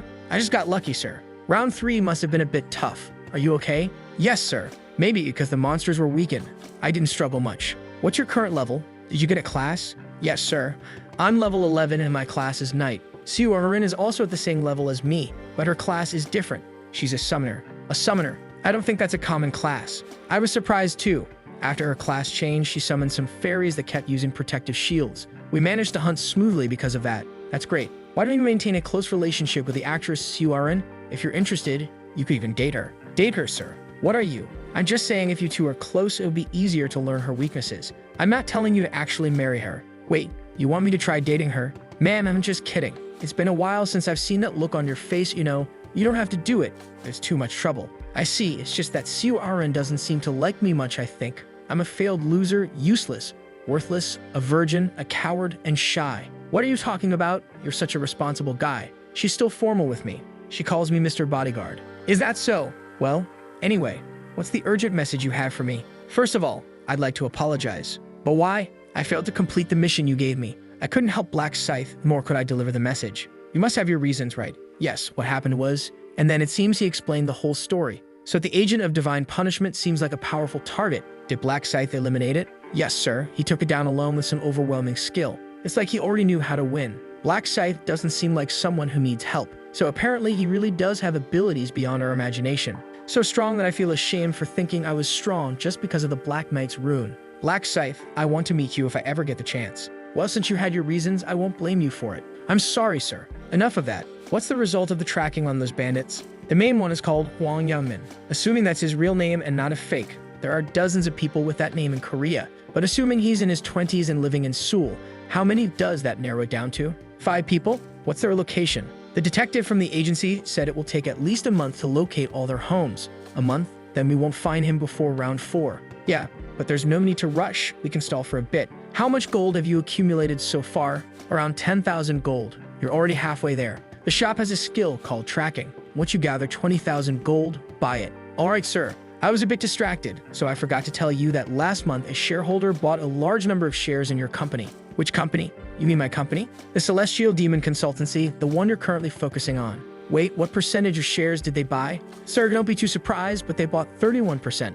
Hold on. A single person bought 31% of all the shares? Yes, I even doubted it when I saw the monitor. Wait a second. The Celestial Demon Consultancy is valued at 900 billion won. If they bought 31%, that's a 280 billion won investment. Does one person have that much money? Could it be some rich person I don't know? Or is this something to do with my siblings? Well, in any case, if they invested 31%, it means they want to be part of the management. Head of department, pass me the contact information of this major shareholder. Meanwhile, the protagonist is looking at his phone. Soon, he'll call me. I need to act like someone important since I'm now a major shareholder. Brother, what level are you? His brother bursts in. Why are you asking me that out of nowhere? There's this guy in my class who's acting all high and mighty. He keeps saying his brother is a high level, that he's class level 11, and so on. Level 11? Don't worry, I'm a higher level. Really? What level are you, brother? What should I tell him? If I tell the truth, it might complicate things. 12. Really? Wow, you must have a class then. Of course. What's your class, brother? What is it? Secret. Come on, man, there's no secrets between brothers. Now get out of here. All right, the phone rings. Here he comes. Hello? Am I speaking with Mr. Ryu-min? Yes. Who's calling? Greetings, I'm Megyeon Rock, the CEO of the Celestial Demon Consultancy. The protagonist thinks I'd better act a little lost at first. The more clueless he thinks I am, the lower his guard will be. Yes, hi. Hello. So last month you invested a fortune in our company, correct? Yes, what about it? Well, as it stands, you are now the majority shareholder of the Celestial Demon Consultancy, and I'd like to meet you in person. Could I treat you to lunch? Sure. Would Friday work for you this week? The protagonist thinks Friday. That's an important day for me to receive the Rune of Inner Thoughts. I have plans on Friday. Would Saturday work? Of course. Let's meet on Saturday then. As I expected, he called. The Celestial Demon Consultancy is one of his priorities since he wants to gain his father's approval. There's no way he'd ignore one of the major shareholders in his company. Before meeting him, I need to collect the runes. There are several ways to obtain runes. They can be located in certain places or specific rounds or even as special rewards. They can also drop when you eliminate bosses and in very rare situations, even normal monsters. However, something not many people know is that you can obtain runes in real life. Of course, the conditions for a rune to manifest are quite complex. Soon, Jan will show up right here. His real name is Jang Sikyan. This is a name I won't forget because he was the criminal who kidnapped my brother. And I still clearly remember that guy's voice. Do you want to save him? You'll have to pay the price for that. Tell me all the information that others don't know. What are you talking about? How would I know? Stop laughing. I know you went back in time. How does he know that? You're curious about how I know, aren't you? I have the rune of inner thoughts, you see, and I used it to take a look at your brother. Of course, I also know your inner thoughts. Since that incident, I've been seeking revenge against this guy from my 11th regression until now. At this point, there's no emotional weight to it for me. I'm just here to get the rune of inner thoughts before this guy. The man walks in carrying someone. Today, in this place, he throws the girl to the floor. I'll take it out for you, but don't scream, okay? Do you understand? She pleads, please spare me. What's this? Is that all you're going to say after I let you go? Try something different like, I don't know, I have a kid. I'll give you money. I don't want this kind of unbearable whining. Sorry. Why are you apologizing so much? Are you saying that because I gave you a weird look that day, huh? I'm truly sorry. Exactly. Why did you do something like that and now you're here apologizing? I felt like trash that day, you know. 2 nights ago. I need a girl today. Which one of these will help melt away my problems? What a beautiful body. Oh, where is she going? He follows her and enters ahead. Ow, my eye. I can't see. Who are you? I don't know what happened there, but he comes out with her all limp. I love this thrill of doing crazy things. My life was so boring before that I wouldn't have cared if I were eliminated. But the rune of luminescence makes my body glow and blinds all my opponents. It's the perfect rune for having some fun. He walks into the shop. Welcome. She's really pretty, isn't she? Give me an iced Americano, please. All right, your total is 5,001. Oh, are you working part-time here? You know, I always come to this place, but you're not the usual attendant I see. So you're a regular? I didn't know that. All the other part-time workers left. As you know, the world is changing a lot. Yeah, that makes sense. In a world where you can be eliminated at any moment, who's going to stick with a part-time job? So are you the owner? That's right. How old are you? You look really young. I'm 32. That you're not a player? No, I'm not, thankfully. I see. Could you give me your number, pretty girl? I like you. What? What's wrong? Why are you making that face? Do you hate my face that much? What? You're disgusted by my face just because I have a few marks, aren't you? What a terrible feeling. I'm not going to drink this horrible coffee. Give me my money back, you filthy woman. Here. He snatches the money from her hand. Bitch, looking down on me just because I'm not very handsome and because you're a bit pretty. You'll pay the price for looking at me like that. He hits her on the head and we're back. I'm sorry. You know you can't look down on people just because of their appearance, right? I know. I won't do it. I don't know. I think this isn't enough. You're not being very sincere. He throws her to the ground. You think I don't know? You're just pretending to get out of this situation. Please let me go. But didn't you want to apologize? If you're so interested in apologizing, why don't you pay me with something? She all nervous. No, it was my fault. No, stay still. You stay still. Wait, I thought there was no one else here. Is he a detective? Who's this guy? Man, stop swearing. Though soon you'll be swearing a lot anyway. Man, what is this guy? What's with that giant scythe? A white mask? Hey, you lunatic. Do you think this is the place to cosplay with toys? Apparently you still don't understand the situation, do you? Does this look like a toy to you? Yeah, let's go. Smoke rises. What the? Is that real? Are you a player? You're really stupid. What do you think? The protagonist looks at the girl. Get out of here now, miss. This is your only chance. Hey, who said she's leaving? The protagonist charges at him, striking several blows. He falls. Whoa, that one hurt even me. The man groans in pain. The protagonist says, didn't I tell you that you'd be cursing up a storm? Then he looks at her. Go now. Leave him to me. Thank you. She runs off. All right, now it's just the two of us. Is it time to start the game? You bastard. I'll take you down. I'll kill you. Is that your attitude? It's no fun if I take you down while you're giving up. You son of a, how dare you keep smiling like that? He dodges. What's happening? How is he evading so easily? The protagonist says, I can't believe you're still using a goblin dagger. He spins the scythe. Oh man, that was precise. That thing's sharp as a blade straight out of a factory. A limb is sliced off. Does it hurt? Because I haven't even started yet. The guy looks down in shock. The protagonist vanishes, reappears, and slashes again. Look at you, all scared. Man, at this rate, he's going to kill me. If I want to get out of here alive, I need to blind him. He activates his power. Now I'll take you down, you bastard. But then he looks at his stomach. What's happening? Why isn't my power working? The protagonist thinks, shine as much as you want. Inside the Night of Death, no light is permitted. I already knew you'd try that, so I activated the skill beforehand. Not that it matters. Even without the Night of Death, I'd already have slashed your wrists and heels. He strikes his legs. Man, this scythe is ridiculously sharp. What is this? It cuts like a hot knife through butter. The poor guy now looks like a Minecraft character, his fingers gone, reduced to cubes. Dude, you're a demon. Why are you doing this? Why? The protagonist delivers another slash. Why? We eliminate pests because if we leave them alive, they cause chaos. You psycho. Let's see how long you can keep that attitude. Blood, blood, and more blood. What is this guy's problem? Why all this rage? This is so unfair. It hurts too much, man. Maybe I should just end it myself. He starts biting his tongue. The protagonist stops him. Hey, hold on. Are you seriously thinking about biting your tongue before I take you down? You really think I'll let you escape like that? I don't let you die until you're on your knees begging for it. Damn, man. This guy's a psychopath. He wants me to kneel and ask for death. Please, I need to stop this pain. Just kill me. What did you say? Kill me, please. Are you sure? Please, man. You must be wondering why I'm doing all this, huh? After all, we're complete strangers. But actually, it's not like I don't know you. I met you before, you know. He knows my name. Wait, don't tell me. You know that woman? No, I have nothing to do with her. Then how? You kidnapped my brother and threatened me to give you some information or you kill him. But I didn't. Of course not. That's because this is an incident that will happen in the future. None of this has happened yet, but for me, it's something from the past. If I hadn't gotten involved, you'd have received the rune of inner thoughts. Inner thoughts. Yeah, there's a hidden rune here. Do you know the condition for it to appear? The person has to hear the true voice of another. True voice? Yes, a voice that comes from the heart, genuine and sincere. If I hadn't shown up, you would have abused that woman and she would have begged for her life in her true voice. With that, you would have received the rune of inner thoughts and gone on to commit even more crimes. I've seen it happen in several regressions. And besides all that, you've already committed 12 crimes and are a despicable person who deserves to die. If I deserve to die, kill me, please. No, I won't even touch you. What? What do you think I've been doing this whole time?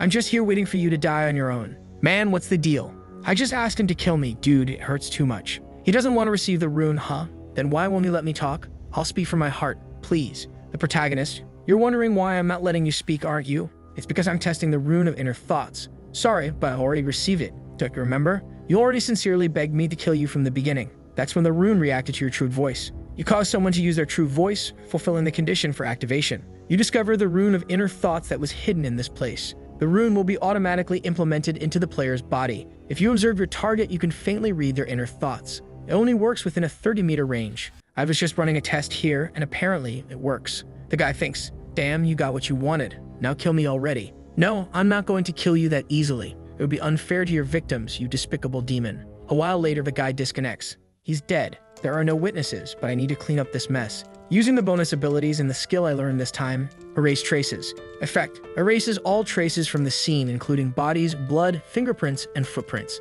This works perfectly. It's best never to leave anything behind. Then our protagonist appears in the morning wearing that elegant suit. His brother asks, are you going on a date? Who's the girl? The protagonist replies, why would it be a date? You don't usually dress like this, you sly guy. He says he's just going to meet a business partner. The brother, concerned, thinks, business partner? What's he planning? Getting into investments now? Man, once again, this brother is, but what if he loses all the money? Dude, he already made $1 billion for you. Isn't that enough? The protagonist, noticing his brother's worry, tells him to relax. Don't you trust your brother? His brother gets all excited, saying of course he does. Who else would he trust? Then the protagonist says, wait here. The other players are going to start behaving dangerously from now on. His brother replies that he heard about this. On the news, they're saying that many players are using their abilities for evil, and that all countries are struggling to deal with these powers. The protagonist says, unfortunately, that's how it is. As long as you meet the requirements and clear the stages, you get stronger. Soon, the phase will come when players begin enslaving powerless people, and I need to become an unstoppable force before that happens.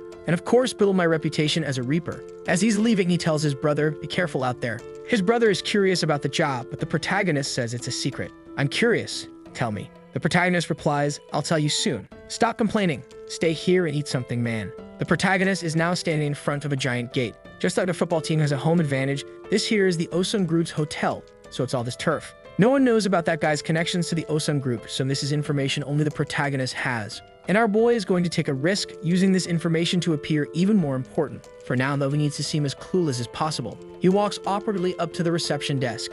I'm here for a meeting. At the counter, right? She asks, a meeting with the president of the Heavenly Demon. The protagonist responds, yes. All right, wait over there. He'll be here soon. Thank you. Still all awkward. Perfect, I need to act anxious and look around like everything is new to me. Wow, this place is impressive. Until Are you Mr. Ryu? Whoa, this is it. When he looks, look who it is, man. The guy recognizes him, right? It's you. The protagonist says, yes, I'm the guy who delivered the rice cakes to Surin. The man apologizes for the lack of courtesy. In shock, he thinks, this guy doesn't even look 20 years old, and he's the one who invested 280 billion? Something's off. The protagonist immediately realizes, this guy is going to suspect me. But it's a natural reaction, considering he has so much money at this age. All crook, he says, all right, it's not like we know each other.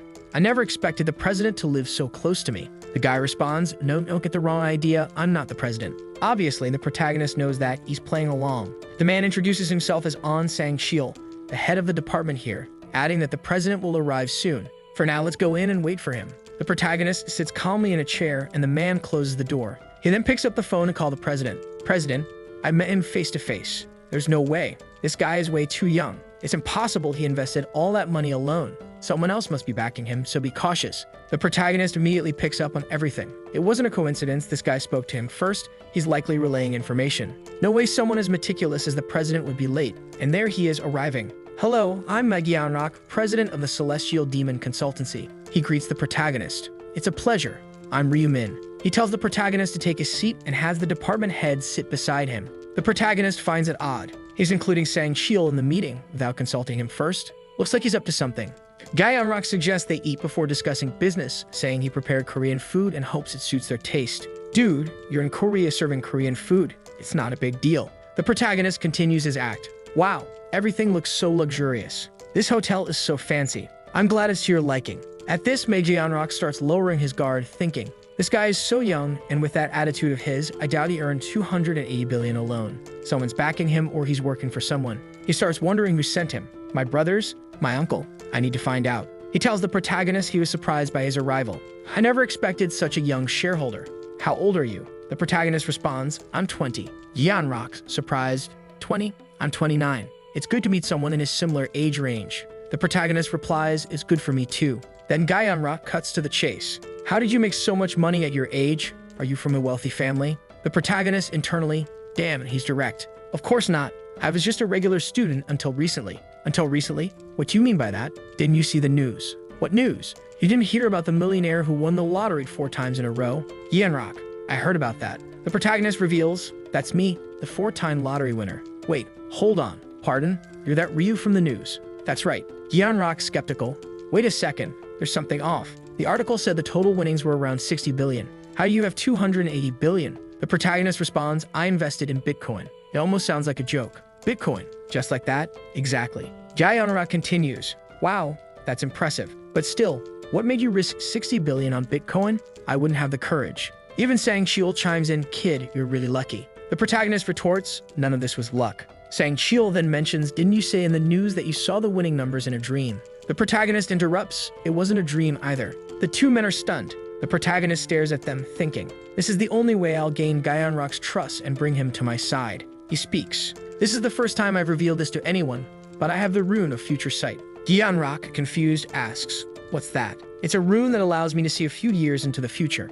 In other words, I'm a prophet. The two are silent, clearly impressed. Gyeonrock can't believe what he's hearing, while Sang-chil thinks the protagonist is insane for bringing such a wild claim to the meeting. Gyeonrock asks, are you serious? The protagonist replies, why would I lie? So that's how you won the lottery. Exactly. That's also why I invested in Bitcoin. Thanks to my ability, I knew how to multiply my money. The protagonist lays it all out there, leaving them in awe. Gyeonrock, intrigued but cautious, asks, if it's not too much trouble, can you prove this to me? Show me something that's going to happen in the next few moments. The protagonist wonders, does he know? For me to predict what happens next, I have to have lived through it already, right? Do you think he's already taken this path? He says he can even read the guy's thoughts, so predicting the next move won't be a problem. However, to negotiate properly, he needs to define some kind of restriction for his ability. Our protagonist, the King of Lies, continues, sorry, but I can't use my ability freely. It activates at unexpected moments. Gyeonrock seems to believe him, especially since he thinks an ability this powerful must have some kind of limitation. At this point, Gyeonrock thinks of something. Mr. Ryu, is that why you invested 200 billion in the company? The protagonist replies, yes. I know that the Heavenly Demon Consultation will grow exceptionally in the future. That's why I invested. Gyeonrock asks, how significant will this growth be? Hey, it'll be listed on the KOSPI within half a year, no problem. Guys, I looked up what this KOSPI thing is. It's the Korea Composite Stock Price Index, meaning the company is top tier. A smile of happiness appears. He's in shock at how great it'll be if this turns out to be true. Not only will I be recognized by my father, but I'll also secure the director position. But he hesitates. Damn, I got too excited. Stupid. What a disaster. That information made me laugh and don't even know if it's certain. The protagonist cast the bait and the guy bit like a starving man. The protagonist plays his next card, saying that for the guy to succeed, he'll need to completely change the business model. Sang-Kyul slams the table, saying that's a ridiculous demand. How can we change our business style at this point? It'd be easier to change the company's entire name. Hyunrock, calm down, man. The protagonist chimes in, it's true. If we're going to change the business, we might as well change the name too. The guy raises his voice. What are you saying? The protagonist, unfazed, you think I'm joking? Both of you are players, so you should already know this. Revealing a rune is a huge loss. Even so, I decided to reveal mine to you. The protagonist adds, as an investor and business partner, I only want the company to grow. Otherwise, why would I have invested 280 billion? But for you to succeed, you'll need to work with me. Sang-Kyul starts sweating. Sir, you're not seriously believing this crazy guy, are you? The protagonist says, it seems you don't trust my ability. Sang-Kyul admits, honestly, no. The protagonist argues more assertively. Do you know why I moved to that penthouse? Sang-Kyul stumbles, unsure what to say. Hyunrock asks, wait, the penthouse. What does that mean? Sang-Kyul blurts out, this crazy guy moved underneath Siu Aren's place, this sleep bastard. The protagonist explains, I did that when I obtained the Rune of Future Vision. Hyunrock doesn't like finding this out only now. Sang-Kyul is completely thrown off. I didn't know this guy was relevant. I thought he was just some random citizen. Hyunrock begins thinking harder. If it happened in January, it was before he invested in Bitcoin. He moved to the neighborhood of someone connected to the company he'd later join. That's impossible unless he knows everything that will happen. Or maybe he's just someone who knows I'm Siu Aren's sponsor. The protagonist sees them whispering and realizes he needs to push harder. You don't believe me, do you? Then how about this? This hotel ran as your property, isn't it, President? You're the eldest son of the Osun Group, and the Heavenly Demon Consultation is a secret business created solely for your father's approval. Or am I wrong? Sang-Kyul gets up angrily, demanding to know who sent the protagonist. But once again, Hyunrock has to calm him down. Relax, uncle. Hyunrock calmly says, you're right about all that. But these are things anyone among my acquaintances would know. Honestly, Mr. Ryumin, you're extremely suspicious. You seem like someone sent by another party to trap me. And now you're suggesting I trust you and change the business. You already know my answer. All of this seems utterly nonsensical. I want to believe in your Rune of Future Vision. Who wouldn't want their company to have something that good? But it's hard to believe, Mr. Ryumin. Thank you for your investment, but you'll need to arrange a meeting with all the investors to make this proposal. And obviously, convincing them will be your job. Man, could it be that the protagonist didn't win them over? Hold on, the guy was about to get up, and the protagonist says, wait, sit down. The man sits back in the chair. Do you have more to say? The protagonist thinks, is this really the only way? Then he says, how about this? I'll give you information about the 4th round. The man suddenly perks up. Wait a second, you know about the 4th round? The protagonist replies that he saw everything using the Rune of Future Sight, and that he knows about the tragedy that will happen. This information should be enough, right? The scene shifts to Sang-Kyul apologizing to Hyunrock. Hyunrock says, it's fine, you did it out of concern. Sang-Kyul then asks to say one more thing, something suspicious about Mr. Ryu. If this guy really has the ability to see the future, why does he want to join us? He could easily handle everything on his own. Apparently, Hyunrock is focused on expanding the company and making money. Sang-Kyul questions, but what's his reason? The guy has 280 billion.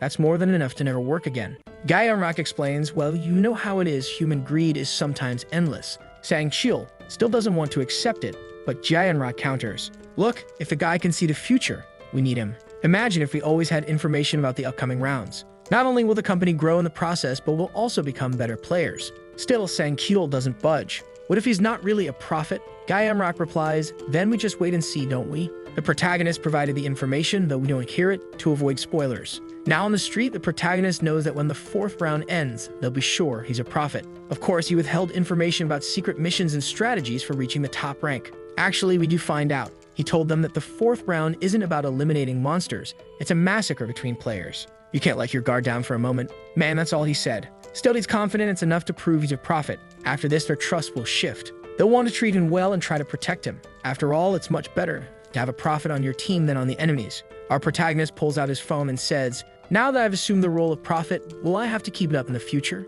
First, he thinks about contacting, but doesn't decide. It starts with our waifu. It's been a while since we've seen her, and we missed her. She's waiting for the cars to pass when a sleek car stops. Why is that lunatic stopping here? Who is it? It's Daddy's ride, and he's inviting her along. Come with me, partner. She approaches confused. Hey, what's this about? Is this your car, babe? Literally, get in. I'll take you for a ride. And she just goes, all right. They speed off down the road. She's shocked, saying it's her first time in a car like this. Our protagonist says it's his first time too. He's never had such an expensive car. She asks, wow, how much did it cost? He casually replies, 900 million, not much. She exclaims, what do you mean, not much? You could build a ton of convenience stores with that. He says, it's just that compared to what I won in the lottery. It's not much. She remembers, oh, that's true. You won 60 billion. Our worlds are so different. But isn't this kind of like a date? Exactly. It is. She's shy. Our protagonist says there's something he needs to confess. She's almost bursting from nervousness. The protagonist calms her down, saying it's nothing weird. She's still ready to jump out of the car and hide out of embarrassment, but nervously asks, all right, fine, what's the confession? The protagonist starts, you know how I told you I saw the numbers in a dream, right? Yeah, so. That was a lie. It wasn't a dream. I obtained the rune of future sight, and as the name suggests, I can see the future. Maybe that's why my class is prophet. She responds, wow, that's amazing. Isn't that a unique class? He replies, yeah, I think so. She's overjoyed. Thank you for sharing that with me. The protagonist says that since she revealed her class to him, it's only fair. She replies, but I didn't tell you about my rune and you told me about yours. So I'll tell you mine then. The rune I obtained was the rune of protection. For every 10 people within a 10-meter radius, it creates a thin barrier around you. So if there are 5 people, you get 5 layers of protection. Pretty decent, right? For someone who plays a support role, at least you get up to 10 layers of protection. She feels relieved to share this with our boy. However, she asks, why did you bring this up out of nowhere? The protagonist replies that hiding it would be a burden, and he thinks she wouldn't believe what he's about to say unless he told her this first. She's confused. What do you mean? Apparently, the protagonist also told her about the 4th mission and warned her to be very careful. She needs to stay extremely alert around the players nearby. She's all excited. Oh my god, he told me first. Does this mean he has a place for me in his heart? Wait, what? You want a place in his heart? She even said it would be nice. Seriously. Back at home, our boy is there thinking, wow, she likes me, huh?